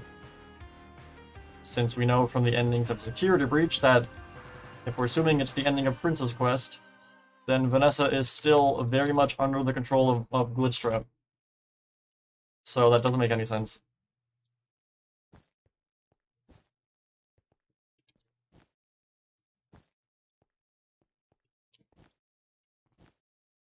And again, I've been spoiled on the ending of Help 1 and 2.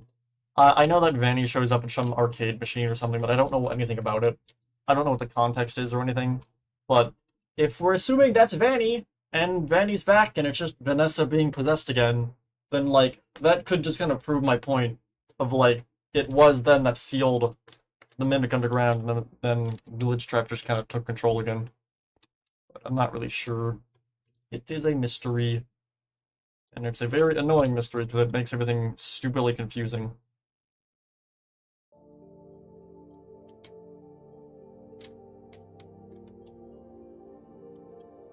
Okay, so I think we got this entire area. Well, okay, there are the flags.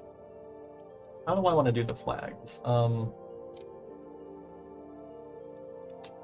me see what I want to do with the flags. What happened here? Alright, let me go with a wall.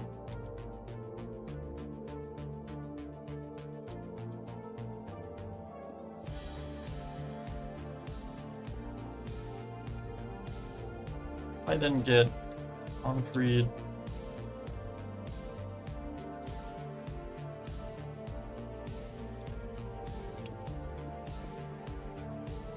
Jewel, man, you're breaking the FNAF timeline.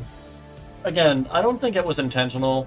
I think it was a matter of Steve probably saw the backlash that Security Breach had, and then tried the course correct, but then didn't think of the fact that they made Burn Trap a wizard. So I think that's kind of what happened.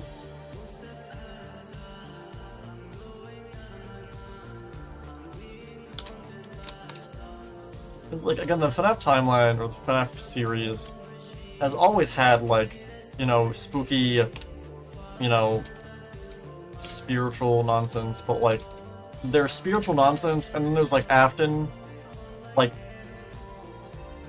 basically hacking Freddy from across the room with magic. I think that's kind of where the issue kind of became. They also believe the Blob is also made of agony. I think that as well. I think the Blob is just some agony creature. I'm also under the opinion that Scrap Baby is still alive somewhere, like underground, under the rubble somewhere. Specifically because we don't really see. We've seen everyone else from that fire survive. So I have no reason to believe she died. It seems like the only one that fire killed was Henry.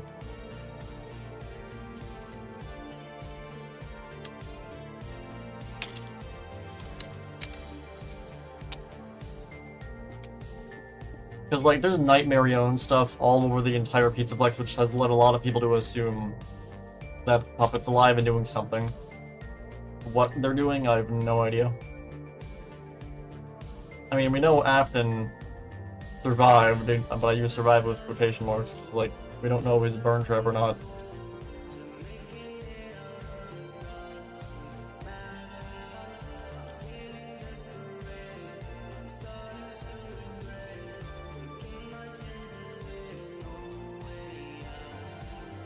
I think the only real people that died in the FNAF fire was, like, Michael Afton and Henry.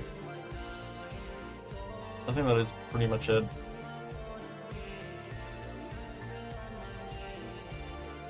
It's like the fact that we haven't seen... We never even saw Lefty get burned. Lefty kind of just doesn't show up in the end credit for the final cutscene of, you know, connection terminated. It's actually Scott's fault for Computer Breach because he didn't give Steve the full story of... Yeah, again. And I talked about this in the previous stream. That's definitely the case, but, like, again, I don't fully hold that against Scott. Up until that point, again, I feel like that's just a big combination of everything that could have gone wrong went wrong. So it was all of their faults, but I don't think we should hold it against them. And again, there's definitely a lot of game companies that screw things up, and it's all their fault, and we should blame them for it. But with FNAF specifically, I don't think it was intentional or entirely Scott's fault. So again, think about it from Scott's perspective. Up until this point, Scott hadn't made a full game with a company before. They made Help Wanted, but that was a VR game, and Steel Studios is a VR studio. So that was like a game they were comfortable making. They knew how to make it.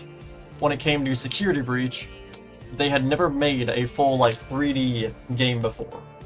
So Steel was doing something new. On top of dealing with a pandemic, Scott dealing with the cancellation, and then him leaving. So like, there was like a million things that went wrong. On top of PlayStation as well, kind of forcing them to release the game early. Like, there's a million things that went wrong with the creation of Security Breach. But I don't think at any point any of them had any kind of malice. It definitely seems that it was just everything went wrong at the same time.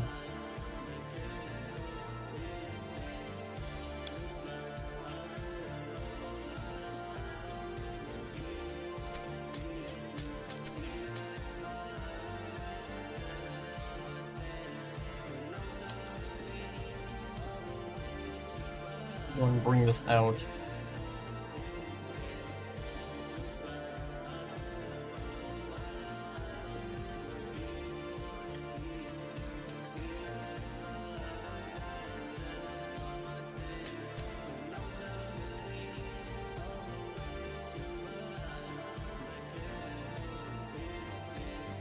Also didn't help that the game was being made during the lockdown, and that's kind of what I meant. There was like a million things that went wrong with the creation of Security Breach.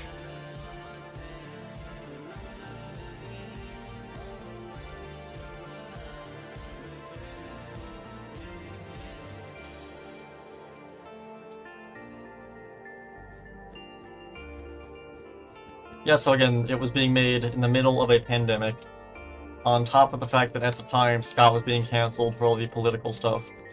I think was blown way out of proportions, and people were way overreacting with that. On top of the fact that due to that, Scott basically left development of Security Breach, basically meaning Steel was left to finish the game by themselves, only going off of what they knew about with what they talked about with Scott. Like, regardless on, like, even if the first few didn't happen, having your head developer leave in the middle of a game because they're being cancelled kind of doomed it from the start, I think.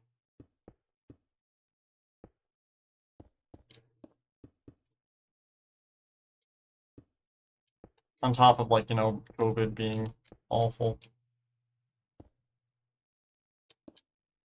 Security Breach should have been released for VR so people didn't have to get mods, play in VR for Security Breach. Yeah, I feel like it would have been better as a VR game, to be honest.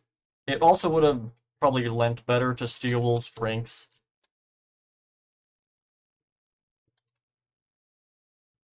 But it's not the game we got. And again, I think trying to, like, say, like, what we didn't get isn't really a good mindset, because it's like, we didn't get that. We should, like, just accept what we got and try and make the most of it. Which is what I try and do with my theories.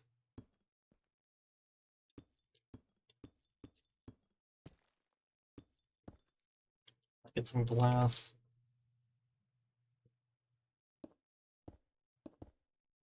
Fill all of this in.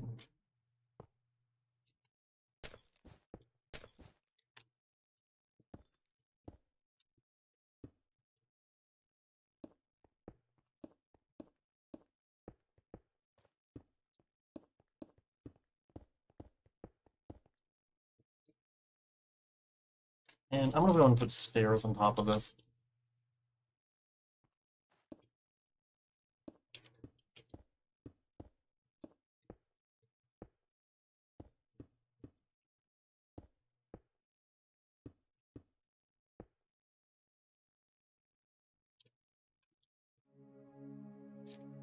I think they could have made it for VR, then make a flat mode, like with Help Wanted 1. Yeah, the biggest issue I see with that is the sheer scale of the Mega Pizzaplex.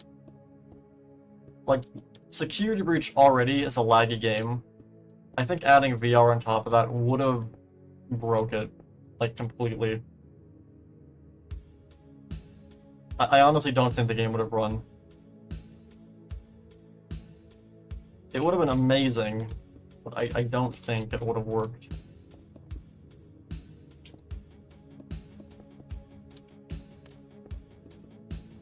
They definitely would have had scaled down the sheer scale of the building. Or at the very least, use a lot more trickery. Like, not have stuff loaded. Which I think that is Security Breach's biggest strength, is the fact that it's free roam, and it's this full open environment. So I feel like taking that away wouldn't have made a better game. If they added VR, they would have had to absolutely not have free roam. And I think that is the best aspect of Security Breach.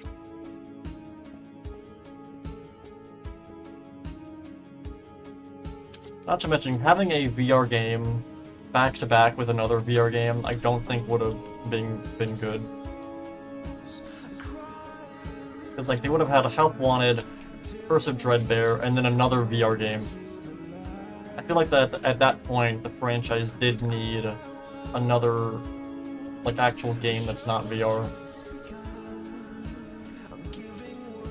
Also didn't help that there was no UA testers, that too. But I think that was a matter of them just basically being rushed by PlayStation.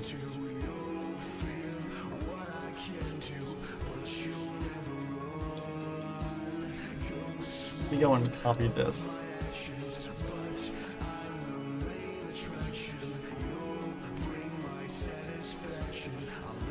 Night now, you're going to bed. Alright, have a nice night.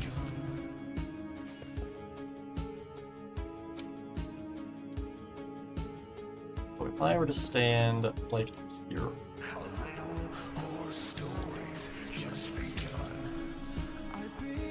I'm going to go to, like, here, then.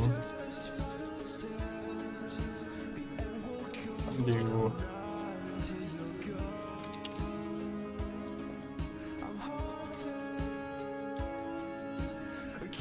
Bring this back down.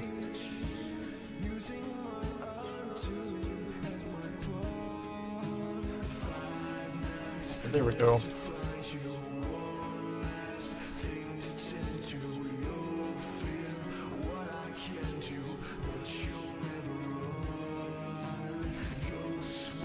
So now we just have all the blue shipping containers.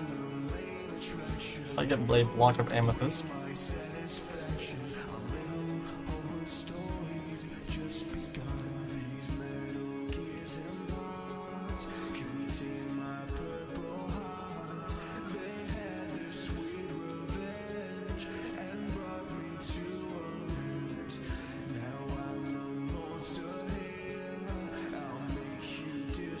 I get concrete.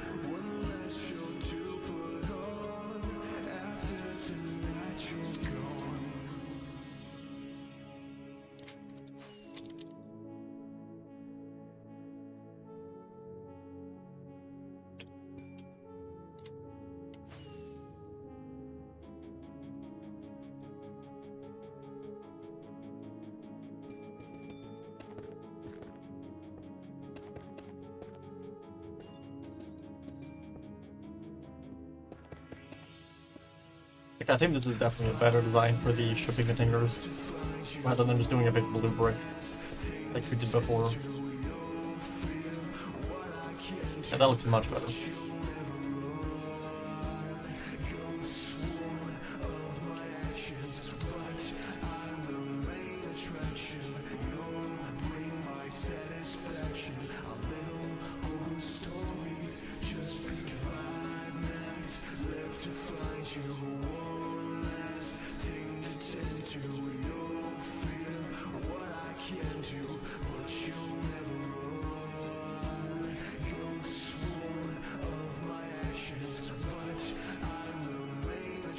So if I go down to, like, here,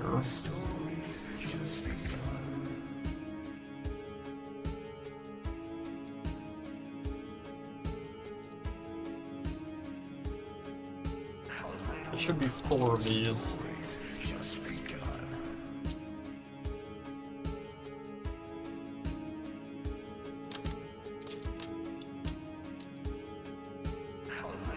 And these ones go over. Paste. Paste.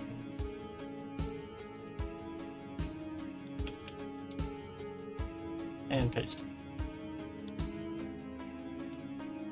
So like that.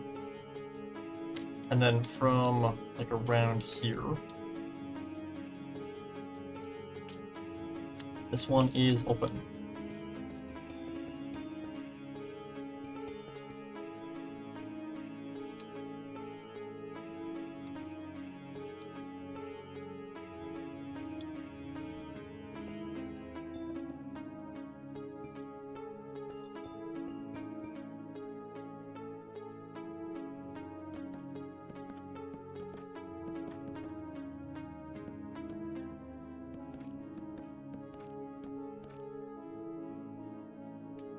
Security Breach could run on a VR because a VR can run Security Breach because I played on VR and I need to enable VR hands, and it ran well with it laggy and like it would. Yeah, but it doesn't run well is the issue. And again, you have to remember, like present day, right now, Security Breach is in the best state it's ever been in terms of it like working. Like Security Breach was near unplayable when it came out. When the game actually came out, there were so many bugs. Imagine adding VR on top of that. I'm not saying Security Breach couldn't run in VR.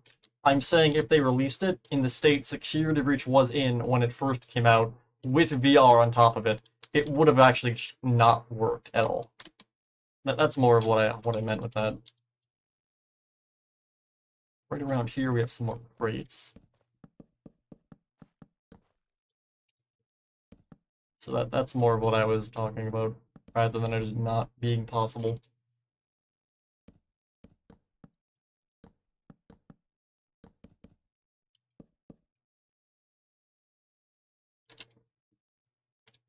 Some trapdoors.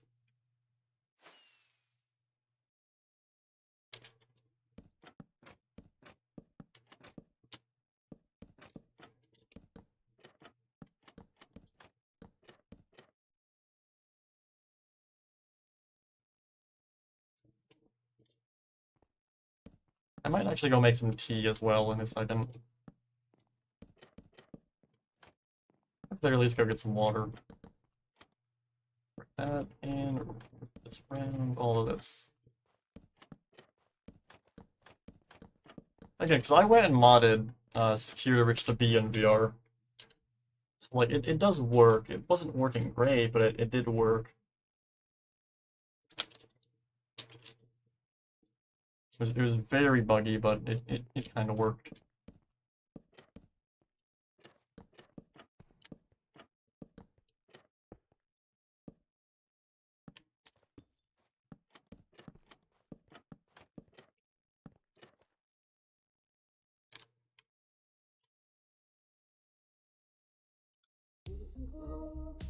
Follow my instructions.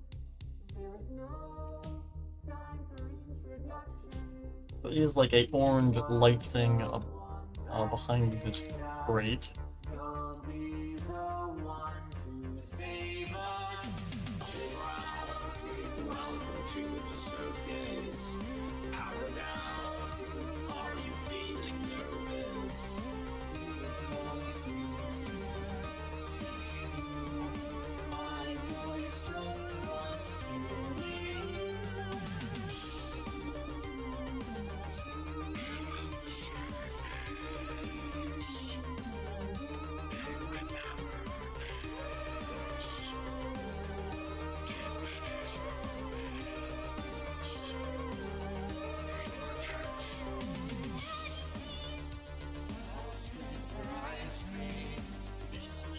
Alright, if I get terracotta and go like this, I think.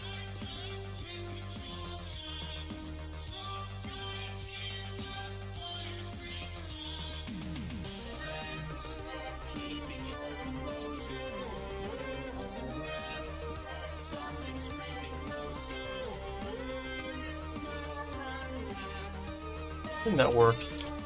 And then add these under there.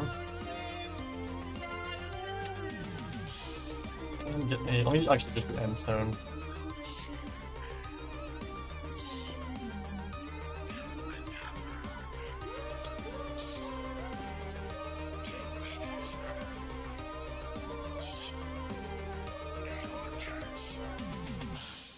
I think that works. So looking at the rest of this, let me just have 2 forklifts. Let me go and grab the forklift that's over here. And just kind of move it down to there.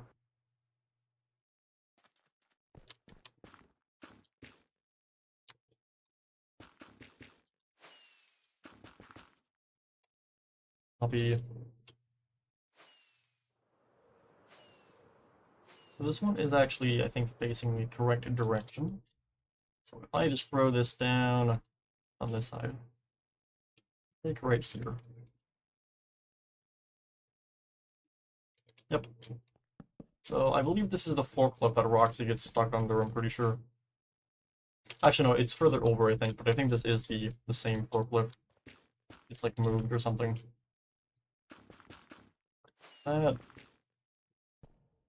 Copy, rotate -90. And this one is like more like here. Wrong direction. Undo, rotate 180. There we go. So like that. There are some crates in front of this blue container over here.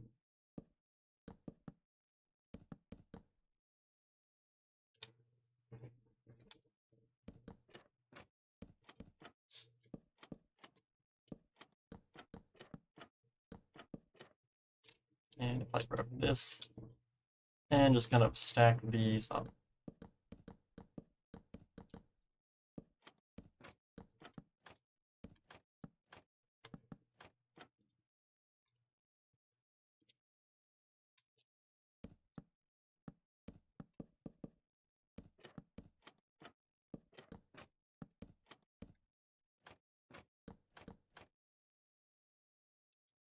And then we have some sandbags. I think those are meant to be like concrete and stuff. Could be wrong though. I do believe that is what that's going to be. Wait a minute. What is this? Why is there like a light going along all of this?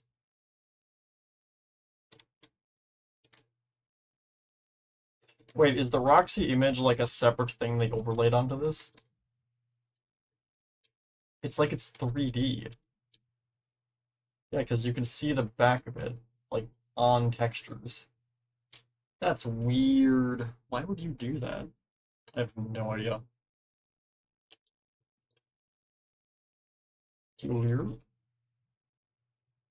Okay, we have more outhouses. Like, not outhouses, but like porta potty things. I go and grab these.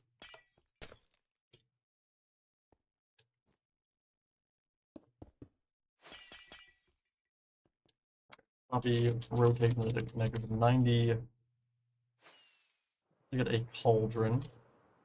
And some trapdoors.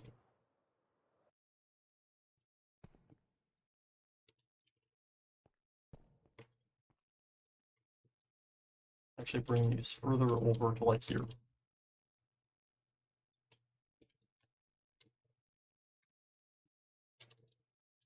Bring them even further down.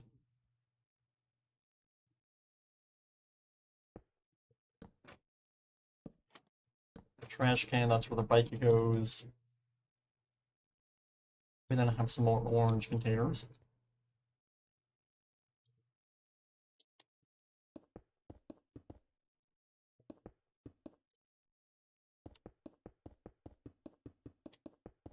These are kind of blending into the wall a bit, which I didn't want, but whatever. A banner. add these to kind of break up the color a bit.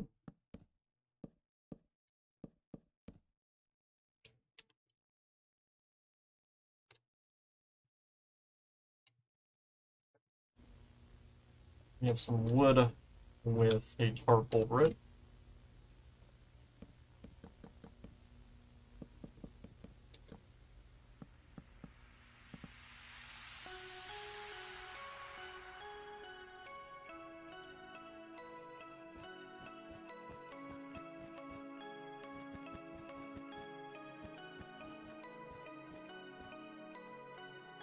And then we have a giant shipping container.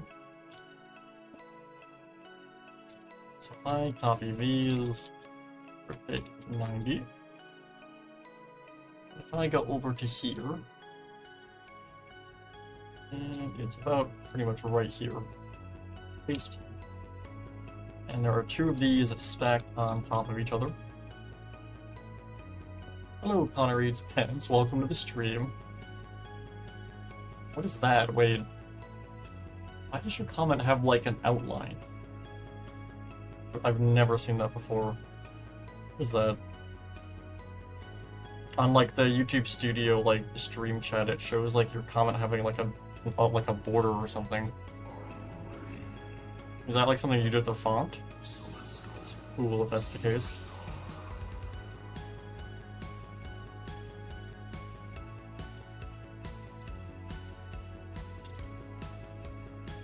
Either way, we got the containers. We have another one of those light things there. I'm gonna just go and copy this.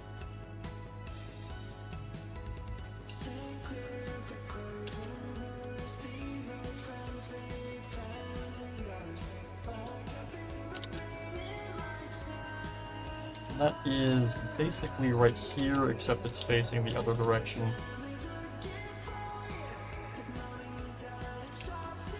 So I go to here. That is not right. Rotate, -90. There we go, that's facing the correct direction. It is about here.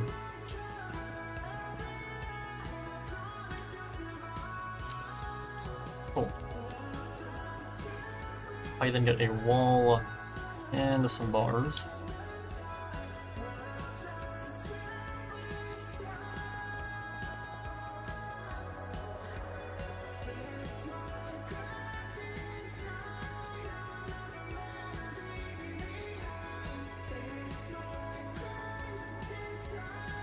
I get a sign.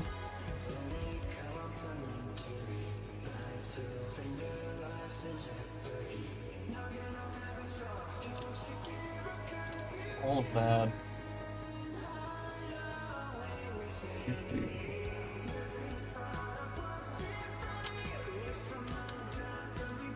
We then have more crates. So I grab this and that, as well as the trapdoors. We play Help Wanted 2 flat mode. I tried playing Help Wanted 2 flat mode. I didn't really like it. I didn't think it worked as well as the flat mode for Help Wanted 1.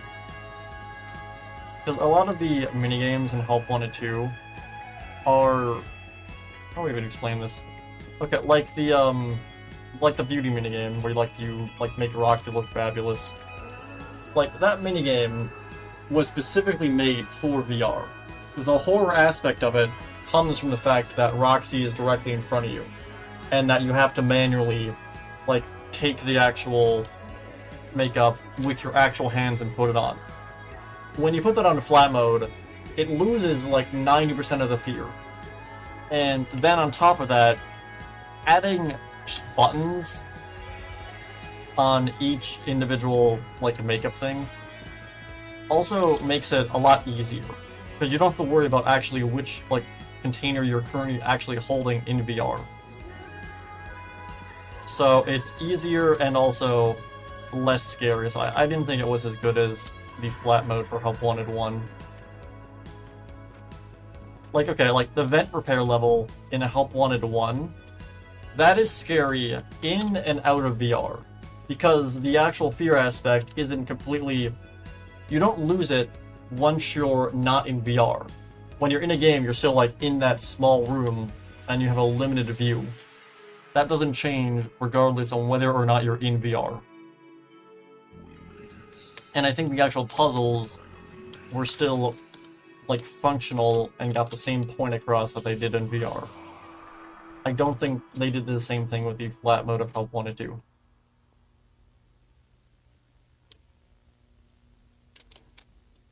Well, I don't think Help Wanted 2's flat mode was as good as the first game's one.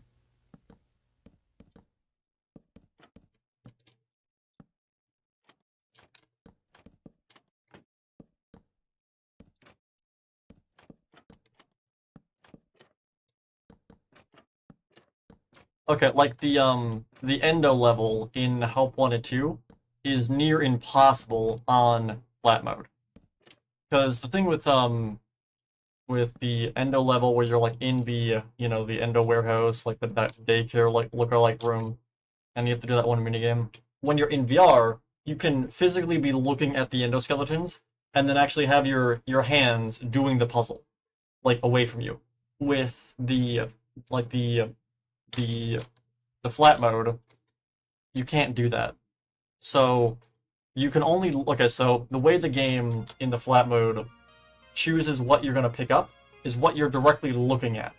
And since that entire minigame involves you having to look at the endoskeletons to make them stop moving, the minute you stop looking at them, you lose the game, because they'll just rush you in an instant. And since there's multiple levels of the puzzle, it's near impossible to do that level in flat mode. The difficulty of that went up like 1,000,000 times. It is insane. And I don't know why. They should have let you like have like your mouse be like disconnected from your view or something. Like, it's a lot more difficult. Like a trapdoor and carpet.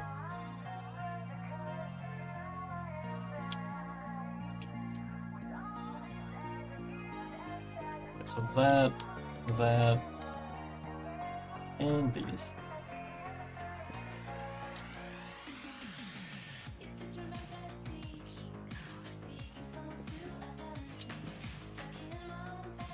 On top of that, unless you've played... Okay, so if you haven't played the VR version of that minigame, and you haven't seen a Let's Player play it, you will have no idea what to do in that level in flat mode. Because it explains it to you, but it's explaining it to you with the concept of you being in VR. It tells you to pick up the objects. It still tells you to do that in the flat mode, which you can't do. You have to manually click on all of them. So, okay, if you play the VR version and do that level, you understand what you're meant to do. If you play it on flat mode, it still gives you the same tutorial on how to play it on if you were in VR, which it works completely differently. So, if you're playing through the game for the first time on flat mode, and you haven't seen a Let's Player play it, and you're not in VR, you will actually not be able to beat the game because you won't know what to do, because it doesn't explain it to you, since it works completely differently. So they absolutely failed in that regard. When you play a game, the tutorial should tell you what to do. If the tutorial tells you outdated information, then you failed spectacularly with that, which is exactly what they did. You know, flat mode is significantly more difficulty, or is significantly more difficult than the VR version. Only on Help Wanted 2, though. Help Wanted 1 is pretty much the same. It's pretty balanced.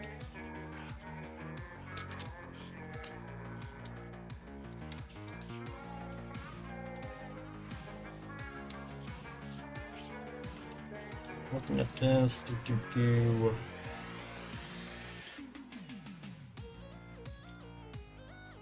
I just go and copy this.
They're like these, again, these are like these, there's like these pile things of like wood over in this corner that I'm trying to make.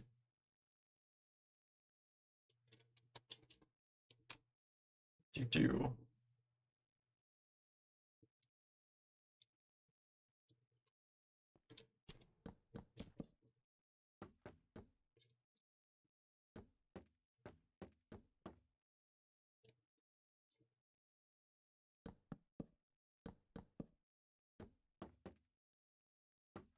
Right back here is where the driver assist head is meant to go.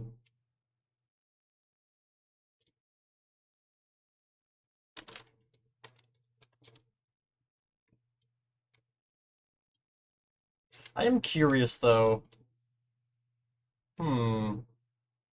So, looking at, again, the way this is laid out, so there's all of this stuff here, which this implies this was meant to actually go further all the way along to there, which doesn't make any sense because there's a giant Roxy mural on the wall, and that would cover up, like, most of that.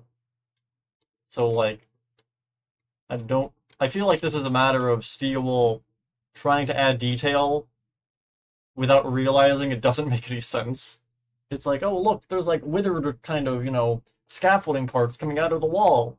Except, if we're gonna take it at face value, that is construction for a future walkway going to here, which would cover up the giant Roxy mural, which doesn't make any sense, because, like, why have a giant Roxy mural on the wall if it's going to be covered up? So, like, I don't think they thought that through, which is, again, I'm shitting on Steel a lot. I do love Security Breach. This game is awesome, but holy crap, it is very funny every time I notice something that just doesn't make any sense. Wait, let's continue with the build now. Put that there with a trap door.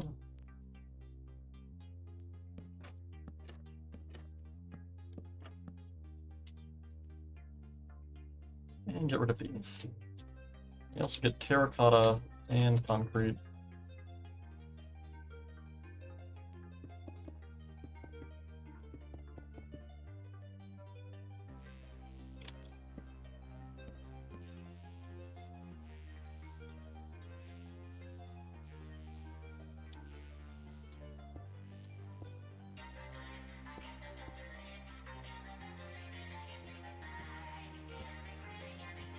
And get a sign. I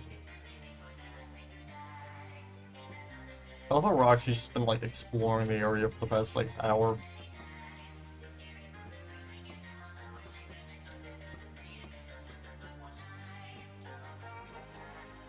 You think Phasma Entertainment is committing tax fraud because there is no way in how they would be able to afford to make a Pixelplex without committing tax fraud? Absolutely.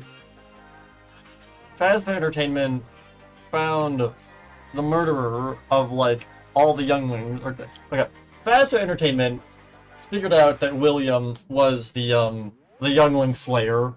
They found him half dead in a Springlock suit in a back room, and instead of, like, notifying the authorities, they just kind of put a wall in front of the door and called it a day. Like, they are absolutely committing tax fraud. No doubt about that. They are nefarious, evil people. There's no doubt about that. They are 100% doing that. So I go from here, that, and here. So I believe these should be the exact same height. I think.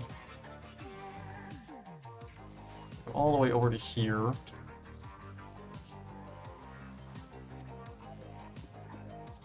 And oh no, this goes on the side. Wait. Did we talk about this a few streams? Yeah, no, I mentioned this a few streams ago. Wait, what? A few streams ago. For some reason, we were talking about Springtrap being the sun. Oh yeah, that too. Yeah, no. If we launch Springtrap into the sun, he would possess the sun. It's canon. It fits in line with how the possession in the universe works. So, Remnant in the like the timeline or universe or whatever is basically when some— wait a minute. I forgot this is here. Wait, let me get rid of this. Anyways, Remnant basically gets created whenever there's some traumatic event that someone dies in some horrific way. And Remnant can bring things to life. It can also bind a soul to an object. So, if you were to launch Afton into the sun, I'm pretty sure, you know, him burning to death would be very agonizing, which would then create a large chunk of agony, which would then bind his soul to the sun, so Afton would then be the sun.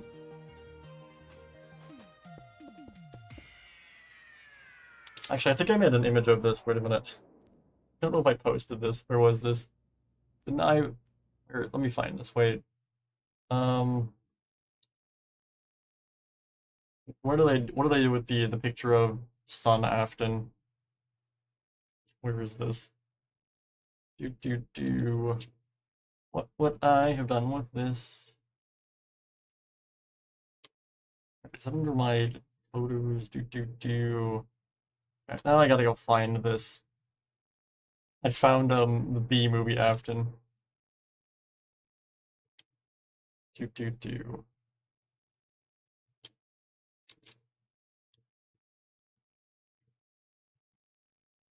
Oh, here it is. I found it.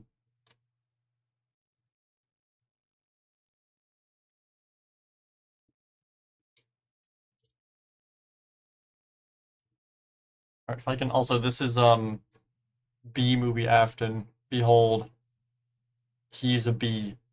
If you want context, you won't have it. Or join the Discord if you want context on B movie Afton existing. And then here is who wants to load that is.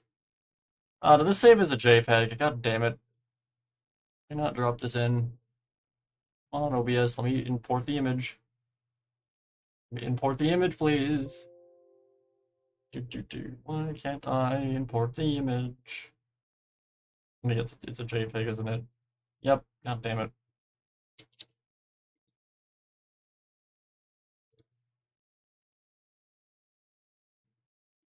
That didn't work either. Can I please import the image?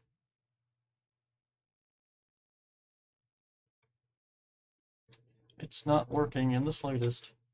Alright, anyway, let me just share my screen. Behold, Afton is the sun. This is canon. You can't argue with it. It makes sense in the lore. If you shot Afton into space and he burned alive in the sun, you know, that would be a very agonizing death. And obviously that would create a lot of agony, which would then bind his soul to the sun. What do you do if you look up and then the sun starts turning purple? What do you do in that situation? I feel like you just give up. What do you do against Sun Trap, alright? How do you stop that? Just, oh, Henry burned him alive in the FNAF 6 pizzeria. Then Henry looks up and he sees this in the sky. The sun just starts turning purple.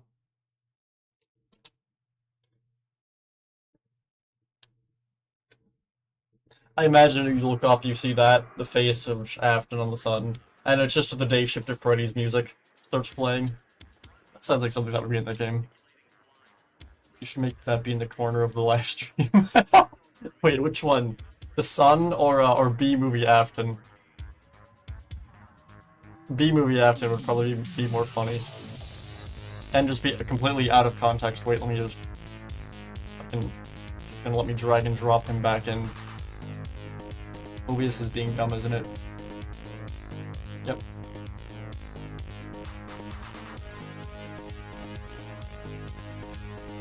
Okay, OBS, can I just want to put Afton on the scene. There we go, alright. B-movie Afton.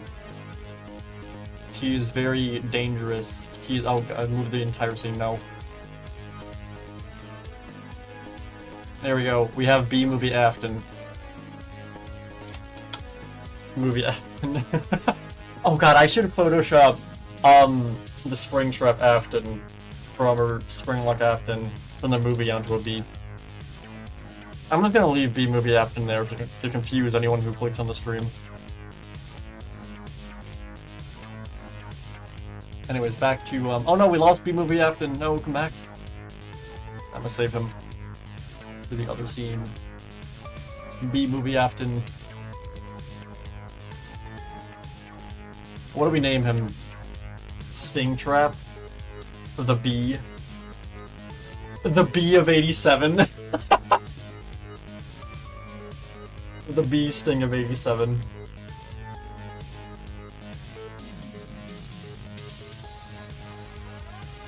I like to imagine, instead of like Afton B making a buzzing sound, whenever he comes near you, all you hear is like the FNAF song starts playing, just da da da da da, just da da da da da da da da da. I imagine that's what you hear when B Movie Afton just shows up.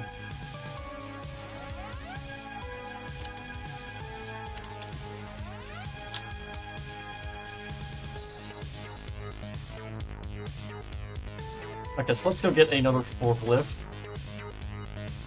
You should name it a wheel trip. The Bee Sting of 85.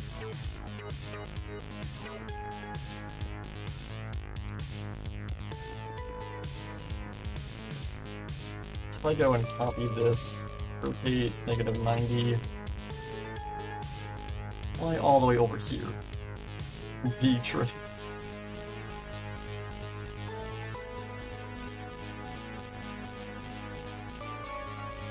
I also get a wall and some iron bars.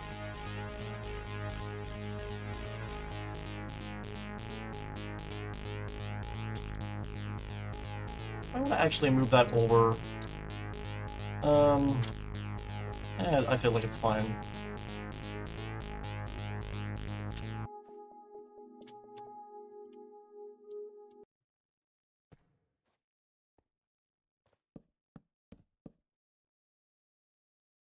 This is the driver assist head there.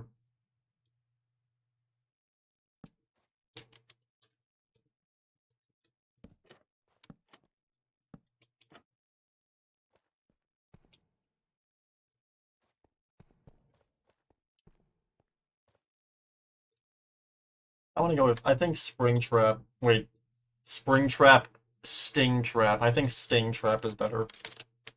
Sounds more like Springtrap.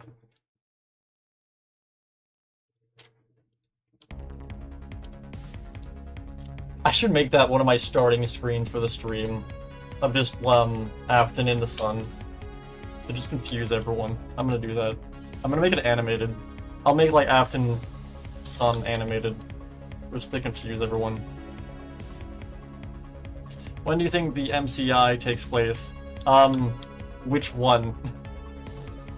The fact I have to clarify which one, I think should... God, the MCI is an absolute nightmare. Another thing is, I'm terrible at abbreviations. And that's mostly just, like, my disability. My brain damage. I've always been awful at, like, figuring out abbreviations of words. So, for the longest time, I was watching a lot of Rytoast videos, and anytime he'd mention, like, the MCI, I just had no idea what he was talking about. And that was for, like, a year. I watched, like, Rytoast for, like, an entire year, and anytime he mentioned the MCI, I had no idea what he was talking about. And then he finally, like, mentioned it was the missing child incident at one point, and I'm like, oh, that makes a lot of the other videos make more sense. And then I felt dumb. But yeah, like, holy crap, I felt real dumb after that. I'll bring all these up here. And like that.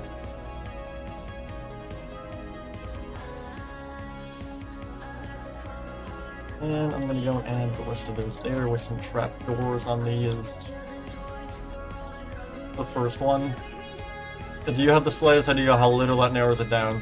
The first one chronologically, the first one in the timeline, the first one we see in game.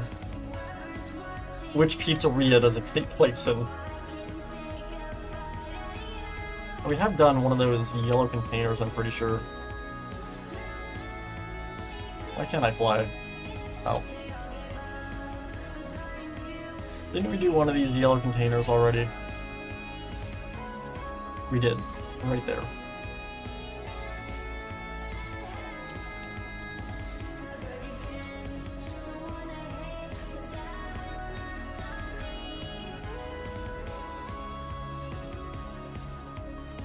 You know, I'm out of power.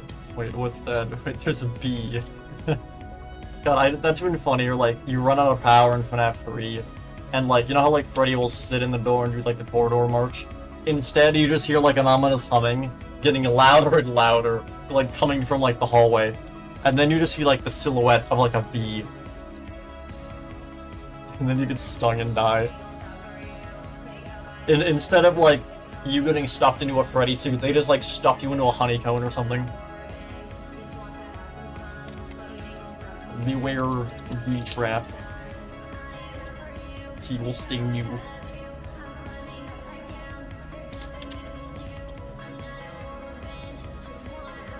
We do have some more like porta potty things.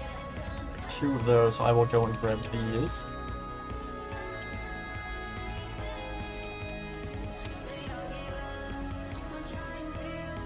Please, I don't want to die. God, imagine dying to a bee in a pizzeria. Like, you're at FNAF, you're a night guard at Freddy's. You survive like Foxy, Freddy, Bonnie, Chica, all of the whole gang, and then you're killed by Afton B.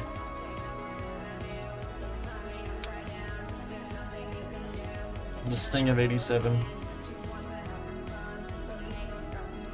We also go grab this here.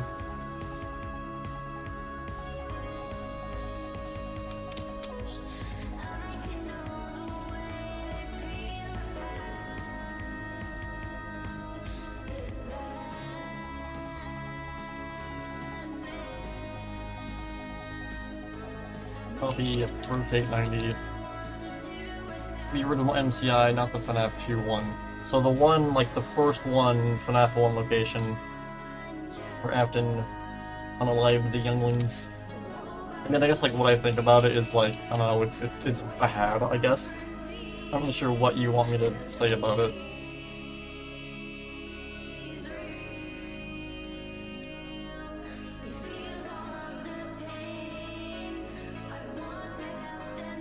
Again, I don't really like mention the MCIs in a lot of my theories, just because like there's so much misinformation as well as like speculation as to like when they took place, how many kids there were, and all that. I just don't really like talk about it because I don't think I fully understand it myself. Like Molten NP, I can't speak, my god. Molten MCI, I still have no idea about. Like I know it's like, you know, the same children twice, but also like we have the people from sister location who died, so it's like how many spirits are in there? I have no idea. It's a big nightmare.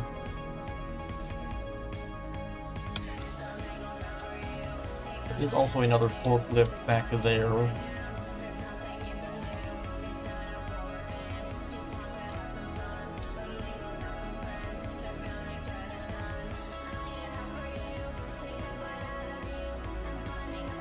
Because like I consider I think the first MCI took place in 1985. Yeah, but the fact you have to say you think is like annoying because like we really don't know. It is just kind of a nightmare.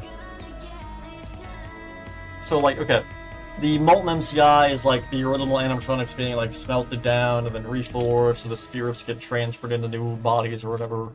But then we also have the spirits that are getting added to that pile as well.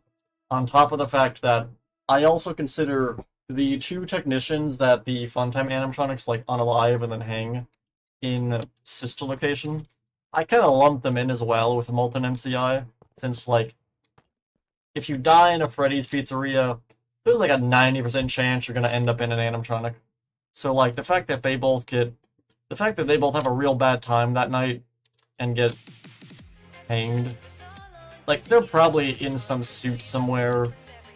So like I feel like we can include them in Molten MCI as well, but that alone opens up so many issues since we don't know anything about them outside of they work there.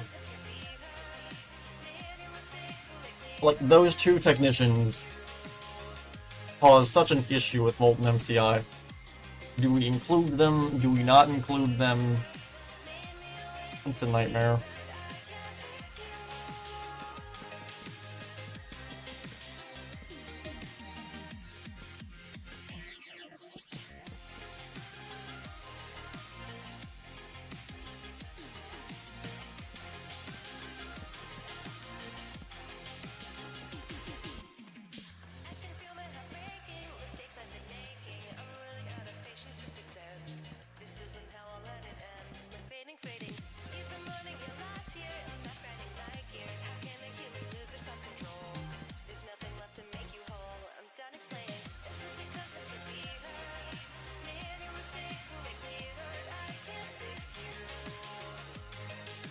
There is also some tarp thing in the corner.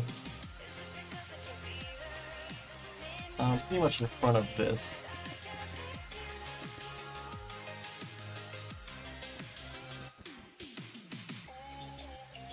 And then behind this we have some tires.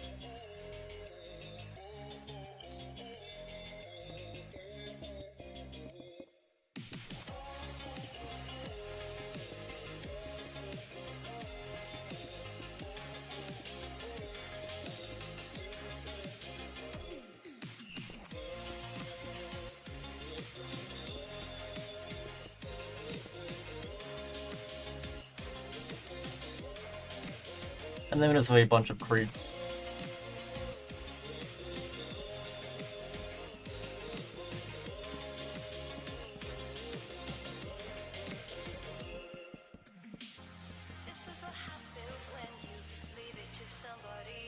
I wonder if... I think Roxy has a proximity to the camera. I'm confident on that. So, wherever I seem to move the free cam to, Roxy eventually ends up there. And like, Roxy Raceway is a very big area. So the fact that Roxy is supposedly free roaming and continues to end up back where the camera is, I think there's some kind of proximity feature with the animatronics, where they try and stick around the player's location. Except in this case, I'm in free cam, so they can't kill me. Roxy keeps pretty much making a beeline exactly to where I put the camera every time.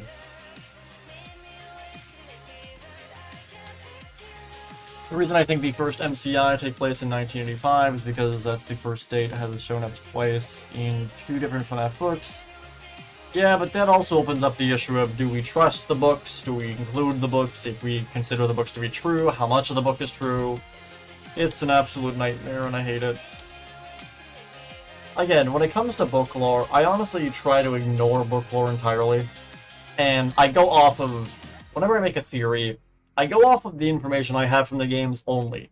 And then after I get that theory completely made, and I kind of back it up with, you know, proof and facts from the games, then I will go and look at the books to fact-check stuff. And if there's even extra evidence for that in the books, then I add that in. But otherwise, I mostly only use the books to back up a theory, rather than using the books as, like, the main part of the theory itself. Because, like, there's so much stuff in the books we don't know about, and, like, we can't know if it's true or whatever. That's kind of how I treat the books and the lore from them.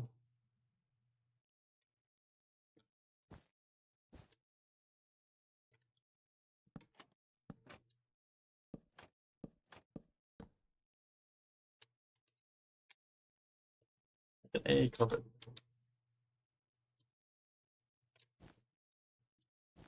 Actually, I'll keep it like that, actually. We have crates next to that, which we have, and then another light.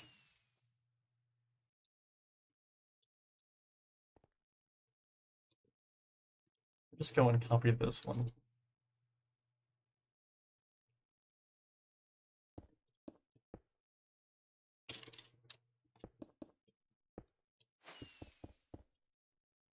Like, the fact that this franchise just turned 10 years old, and we still have no idea how many people Afton actually unalived is insane.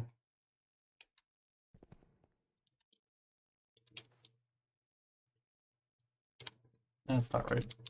Undo, rotate 180, paste. And kind of. Undo, rotate 90, paste.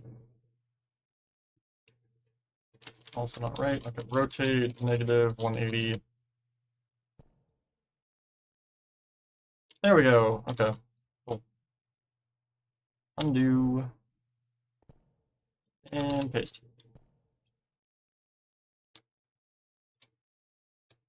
There we go. Let me actually move it back though a bit. Undo, one block forward, two over here. There we go, that looks much better.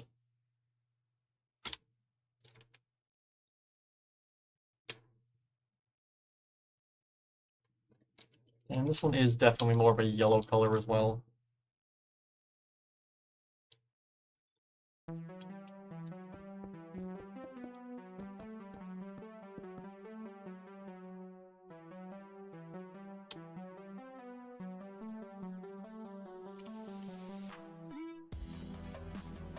Alright, so I honestly feel like that's it for the racetrack itself, for this main room, outside of like this giant TV setup here, but I'm not doing that for right now because that's the exact same thing that's in the atrium.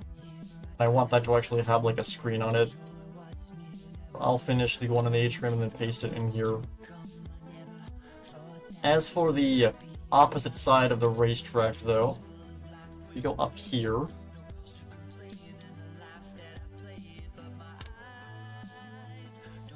What I want to do, I don't want to do the Fox or the Roxy mural. I'll do that off stream because that's going to take forever. I guess to start with, let's add the art here that is all kind of destroyed. Start by getting rid of the glass.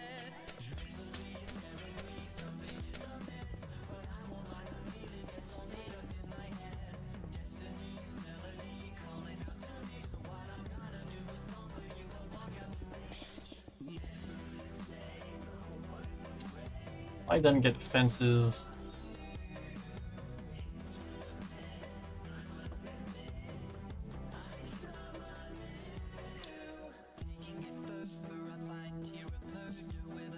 And iron bars.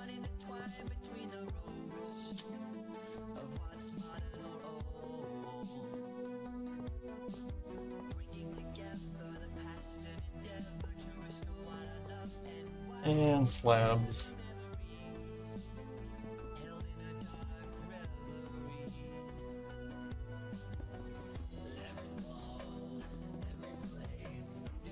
Then under this, if I get trapdoors.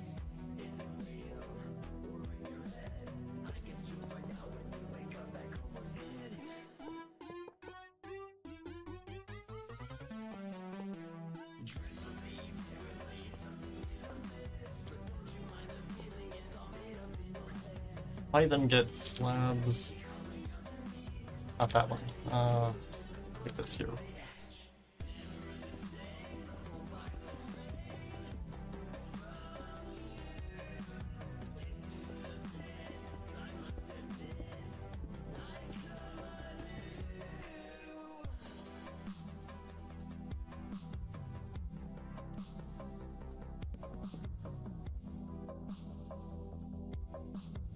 I think that works.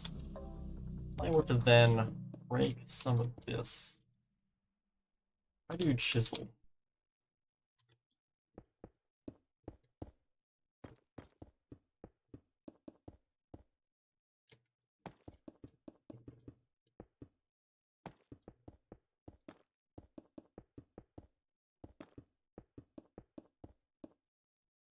And then get basalt.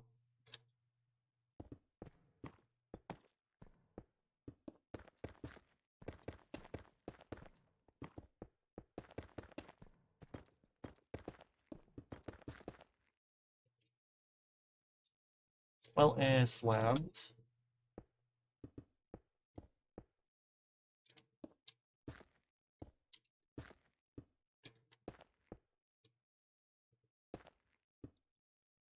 Just like that. And then as for the last part, what I then want to do, break all of this.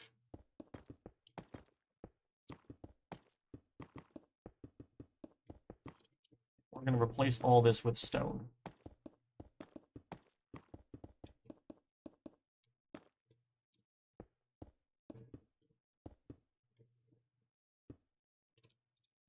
Fix the glass.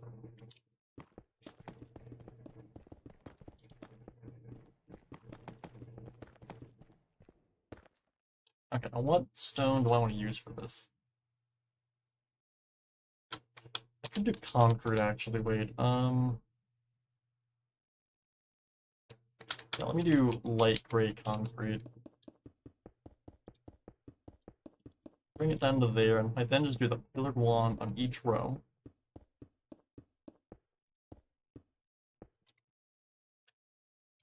That looks pretty good. Like more kind of a smooth gradient. We can also go and do, let's go to a different playlist as well.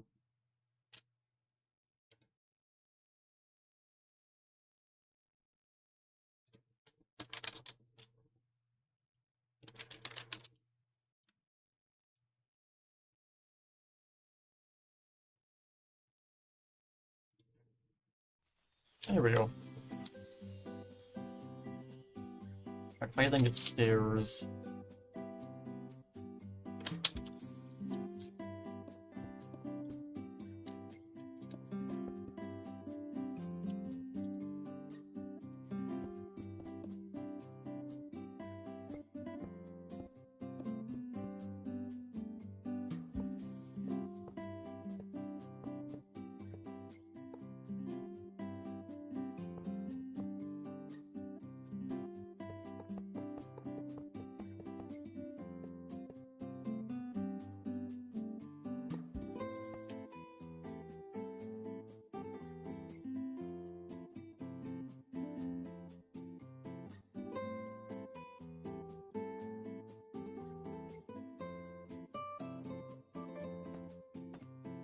Make it carpet.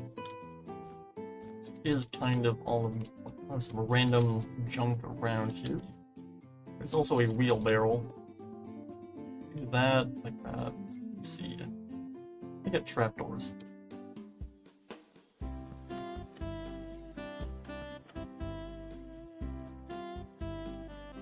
And if I then get fences.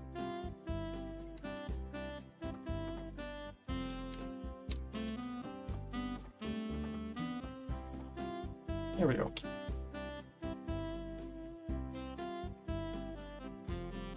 I then grab a cauldron. There's like a cement mixer here.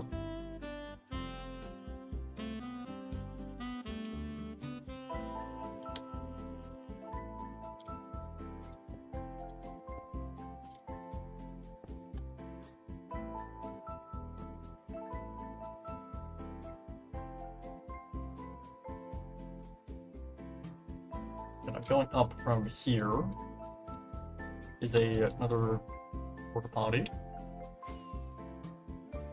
I go from right here.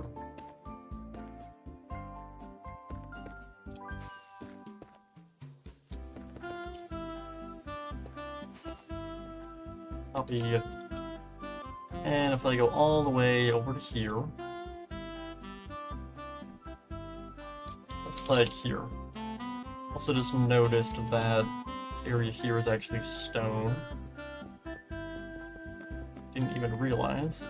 Not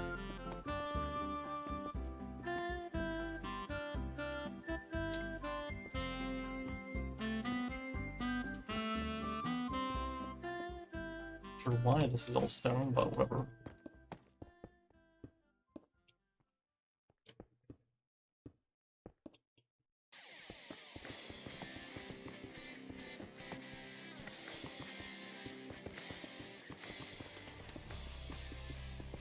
Oh, he broke into the underground.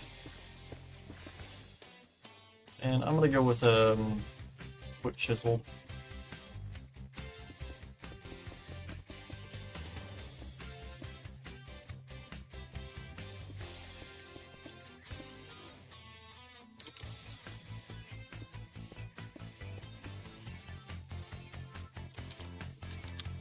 And then if I get some carpet,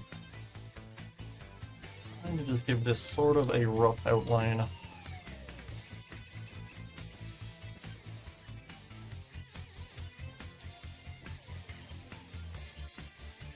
And a door.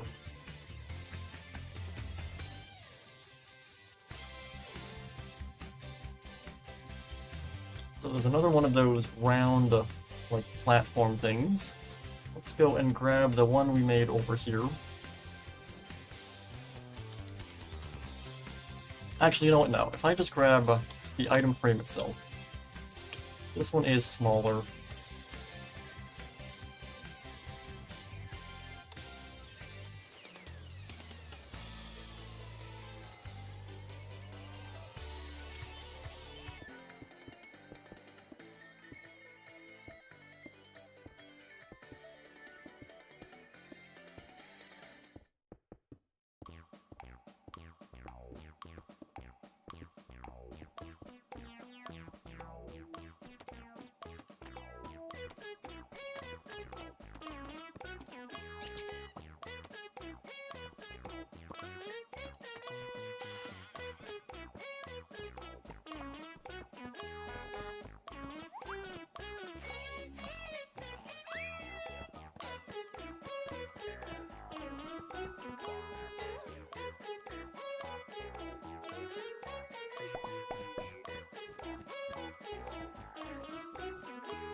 That's more or less alright for the platform that we can put the statue on.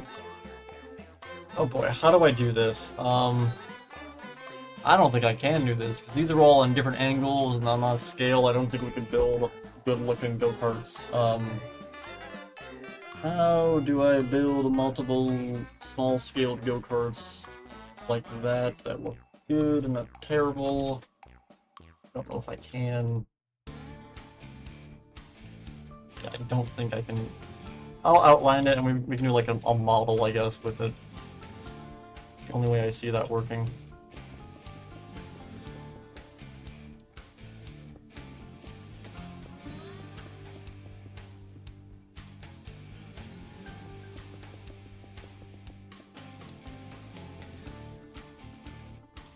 I get concrete.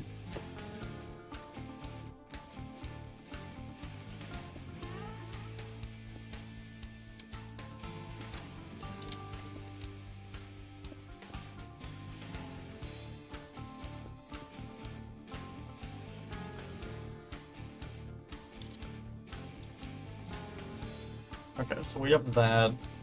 There's one of those plank things here. We also haven't finished the bleachers. Also all of this here.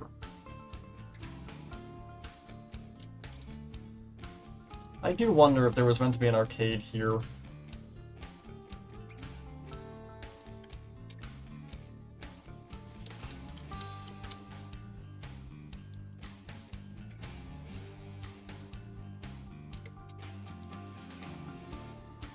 you have the Bonnie window to the raceway? I do. It's over here. Oh, I just realized, wait, the B trap is covering chat, wait. Where can I move B trap to where it won't cover chat, but also won't just be, like, on top of everything? Let me just shrink B trap down and put him, like, here.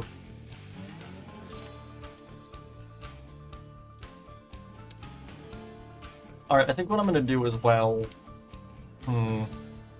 I think I'll save this second half of the track, or the raceway room, for another stream, and then down here. What do we actually have to do down here? We pretty much have this completely done. This is basically how it is in-game. The only thing is we don't have done yet are, there's two of these light things there, there's a giant hole in the wall, and then some debris. And that's pretty much it. Did I add the redstone under here yet? I don't know if I did. Did I? Let me see. Did I do the redstone yet? I did! Awesome! And it didn't work. Okay.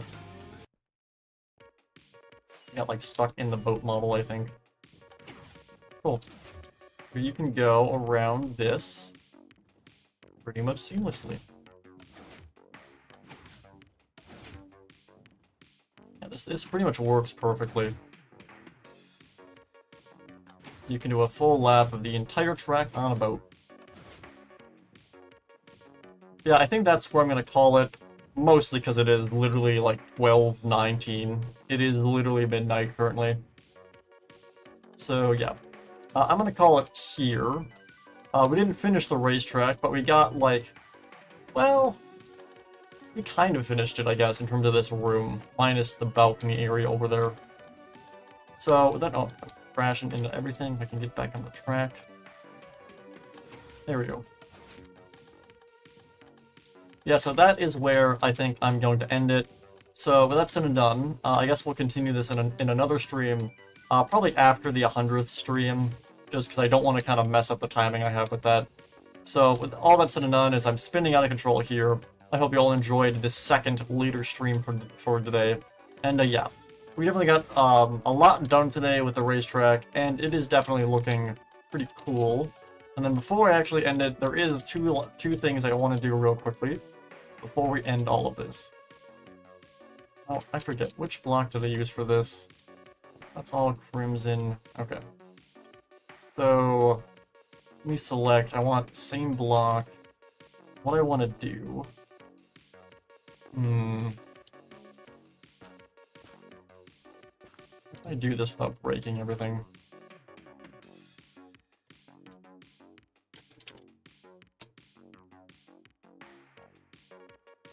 Honestly, I think the best thing is to do it manually, which sucks, but whatever. Let me quickly add trapdoors onto all of this, since I think that would look pretty cool. So, we start from like here. I go all the way to here. Alright. Place air. Copper trapdoors. And air a button.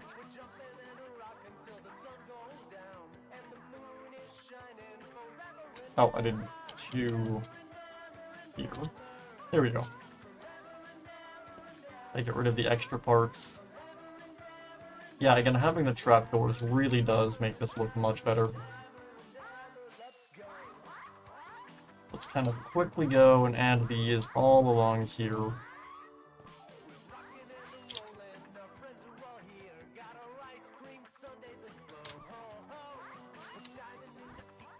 Oh, you destroyed that. Wait, no. V as in get the cactus. Where is the barrier? There it is. Right there. The other one is here. Oh yeah, that already makes such a difference. Looks much better with the trapdoors.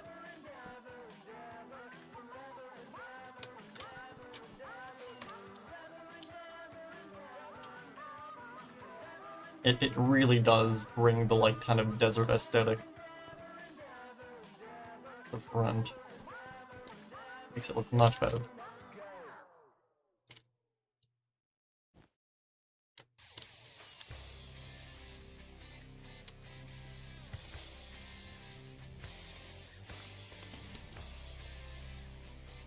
So if I go all the way down to here,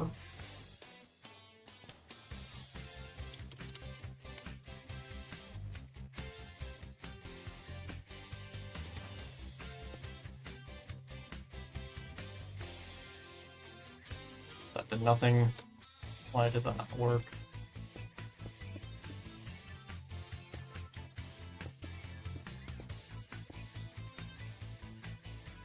I go all the way down here.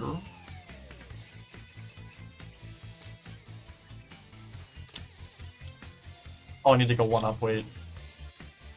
There we go. Now we have all of the sand going up with trapdoors, which definitely makes this look much better.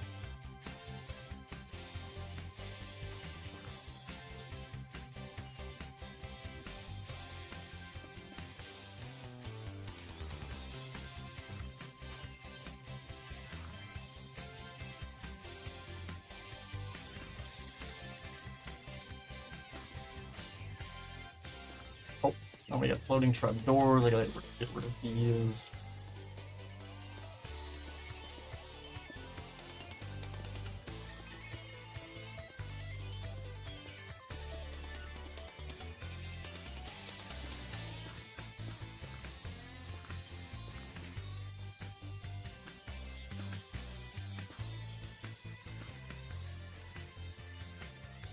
Okay, and we want to do the exact same thing on this row here.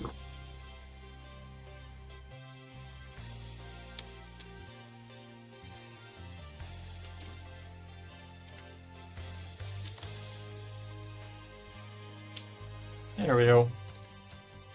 Assuming some of that's on here, yeah.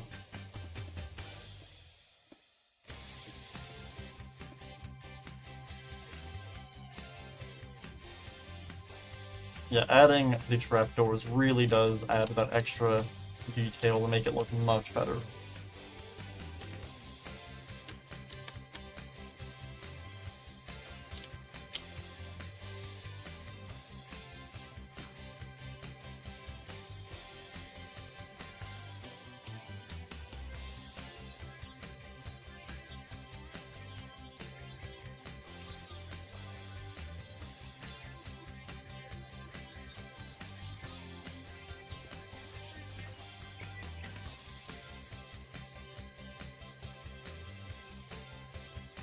And then the last part is over here.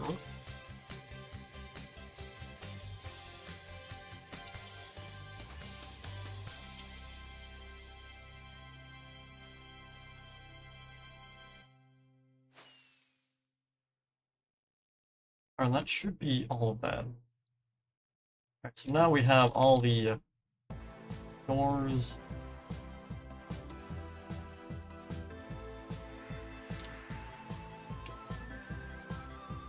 Let me see how this looks like with ray tracing. So that's all I want to do for the Pizzaplex for today. I do want to actually show off the FNAF movie set as well. Ray tracing to load. Oh my god. Lag. Alright, yeah, the lights look pretty good. Oh, I love how the tunnel looks. Everything loaded in.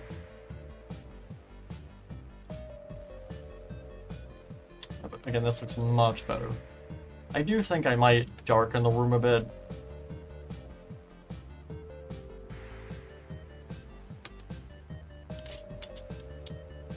That looks cool.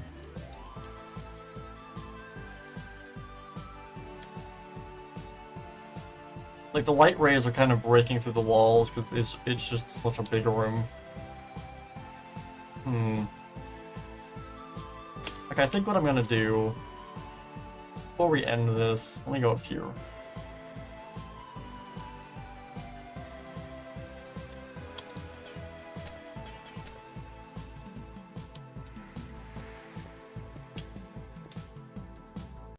The first thing I want to do, this is one row, right? Yes. The first thing I'm going to do is actually make this one row of glass. There's no reason for me to make that more than one, I don't think. We also turn ray tracing off. So if we go all the way over to here.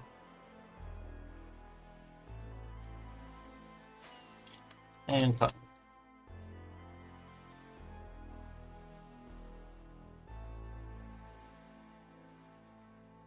That's concerning. Alright, the game is frozen. Okay, we're good. Okay, I then click this. Let's go all the way back down. I love how the walls are coming as well.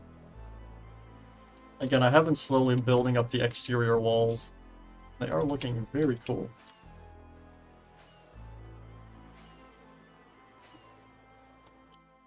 It does look kind of like Bowser's castle, though. Which is kind of funny. Either way, if we go all the way up to this corner... Alright, which glass is this? Light blue and gray stained glass.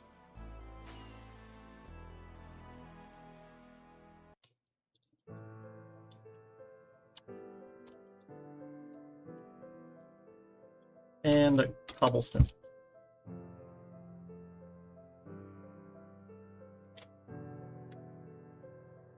Alright, there we go. So, what I will then do, go in here.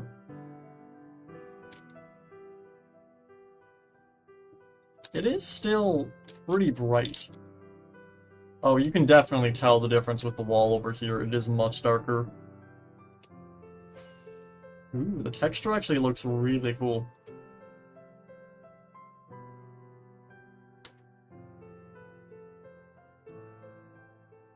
Okay, I think what I'm gonna do, if I go back to here, and if I go to here and do 5%. Oh, I did that backwards.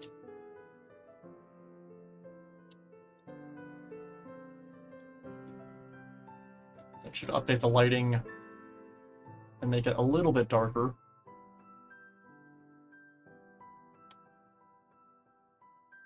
Okay. It's still not really... well... Okay, no, under here is absolutely darker. What I could absolutely do is actually make some areas darker than others by having cobblestone up top. I could absolutely do that. You know what, let me do something real quick. If I go to this, let me do 20%. Get it as dark as it can be, but still having light in the room, and then I'll brighten some of the walls. Let's see how that looks. That didn't actually change that much. Well, okay, no, we are getting shadows now down here.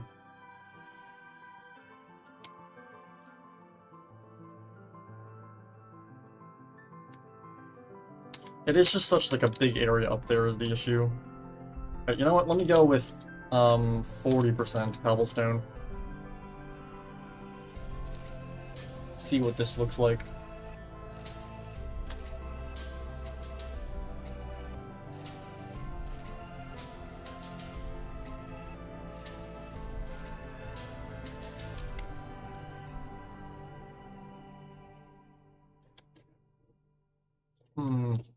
I was hoping to make it a lot darker.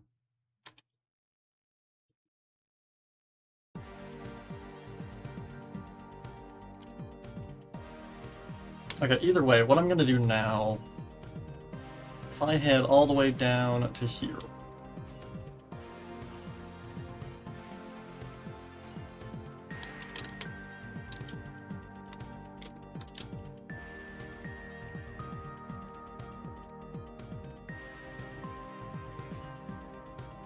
Because this is the wall with the Roxy, like, mural.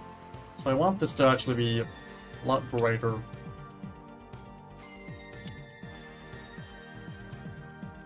If I go with, like, 10%. That should have brightened the wall.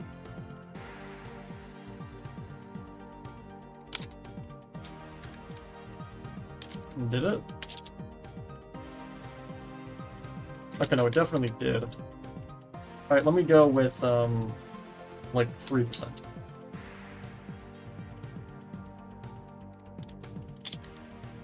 Alright, you know what? No, let's get rid of the percent.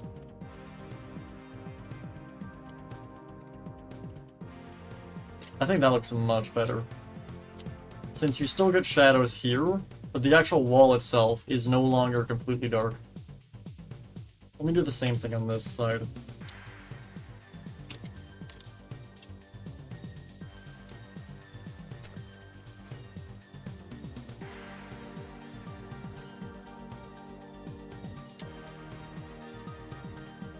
Let's see, how far in is the actual wall part?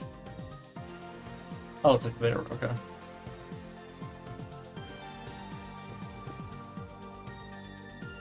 I go to here. No spectator.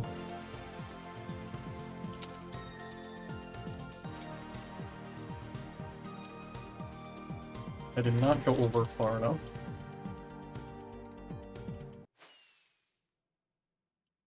Not bad. There, okay.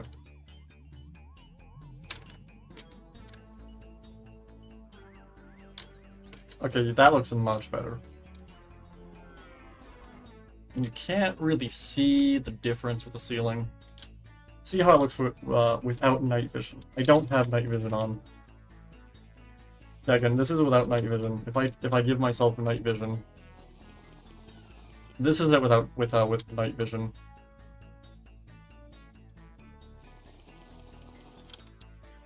And then this is it with ray tracing.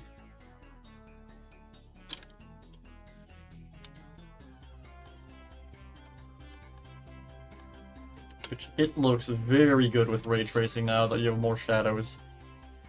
Oh, it looks so much better.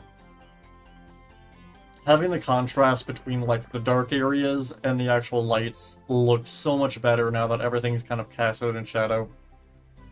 When everything was like super bright before, you didn't get these like kind of hard and soft shadows going around. Now that you have the contrast between the light and the dark, it looks much better. Oh yeah, this looks cool. Especially this area. This kind of texturing I've been doing for the floor always looks better when it's in a darker environment.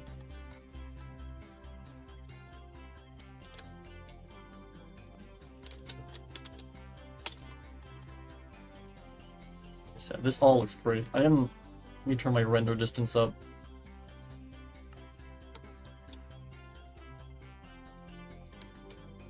That way I can get the entire room loaded without having any lighting issues. Ooh, I love how the windows are illuminated. That looks cool.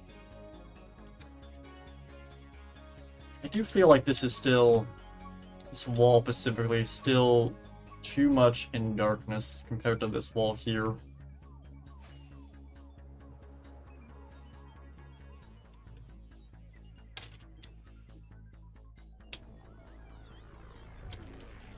But either way, I'm happy with how this has come out. And with that sounded done, I hope you all enjoy. Wait, I was going to show the pizzeria. Wait. I'm doing my outro, and I forgot I was going to go show up the layout I did for the pizzeria itself. Alright, let's fly over to... Let me stop the replay first. Should be right over... Wait, which side of the building is this on? It's this way. So if we go to the entrance of the Pizzaplex... Also, hello Lelio, welcome to the stream. Fly all the way down to here. Creative... There we go.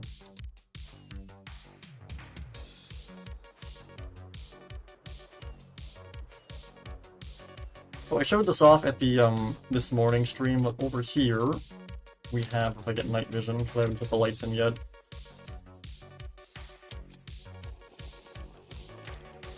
Down here I added the actual vehicle. Why can't I fly? What? Oh, there we go. Down here I added the vehicle exit for like the, I guess, underground vat room area, which is all of this here. This exits all the way through this and goes outside the Pizzaplex. Light blocks. I don't have access to light blocks in Java. And it comes out here. I'm just gonna add like regular lights in eventually. And then this is the sign that Freddy and Gregory crashed through on their, you know, Grand Theft Auto adventures. When they're exiting from that ending. Oh wait, I forgot a block here. And then I was doing some terraforming here, but it's not done yet. Anyway, so if we actually head over to here. So this is the layout I was making for the FNAF movie set.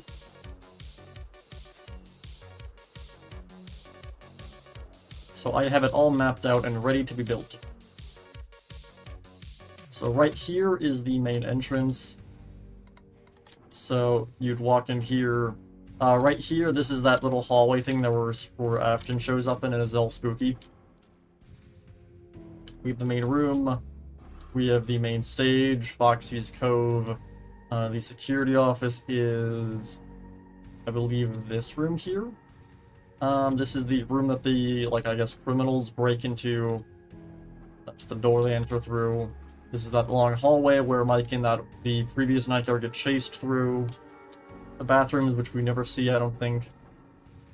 That's the storage room where Mike wakes up after Vanessa, like, helps him. That's parts and service.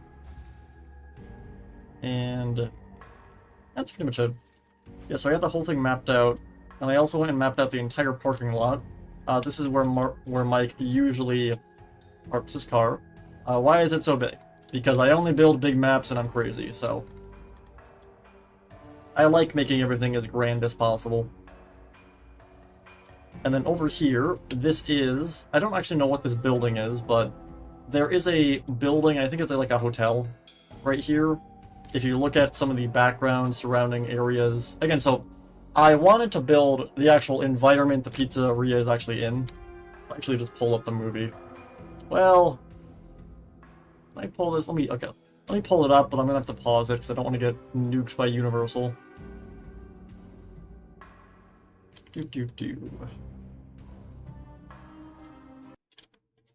FNAF movie.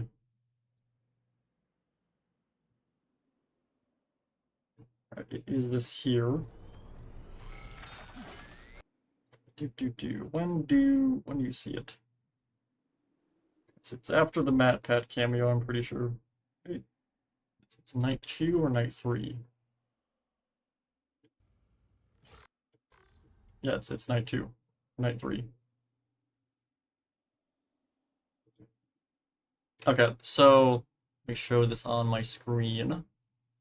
Alright, so Mike locks up the pizzeria, and then you see this shot right here of this guy looking on at the pizzeria. And you see this door right here is the door they actually enter in, that they break into, which I have on the map, which is, let's go back over here. That is this door right here.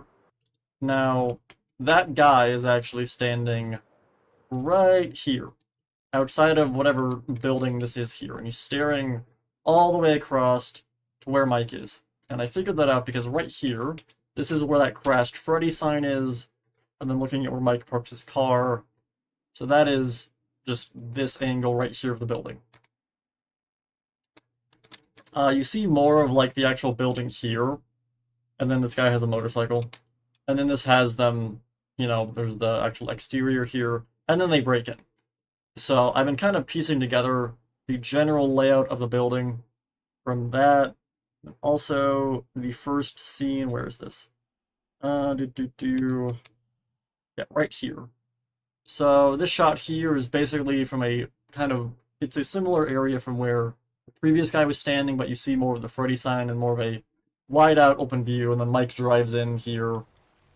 And then you have the rest of the area that he walks into. And yeah, I spent the past like 2 weeks mapping out this pizzeria, and I have thoroughly lost my mind with it. But I've enjoyed it a lot. It is definitely fun. I also got to rewatch the FNAF movie again, which is always a good excuse to go and rewatch the FNAF movie. But either way, this is the general layout of the parking lot, and then the building here. So yeah. So with all that said and done, I hope you all enjoyed. Had a great morning, a great evening, whatever time of day it is for you. I will see all of you next time, and with that said and done, peace out, and have a great existence. See all of you next time.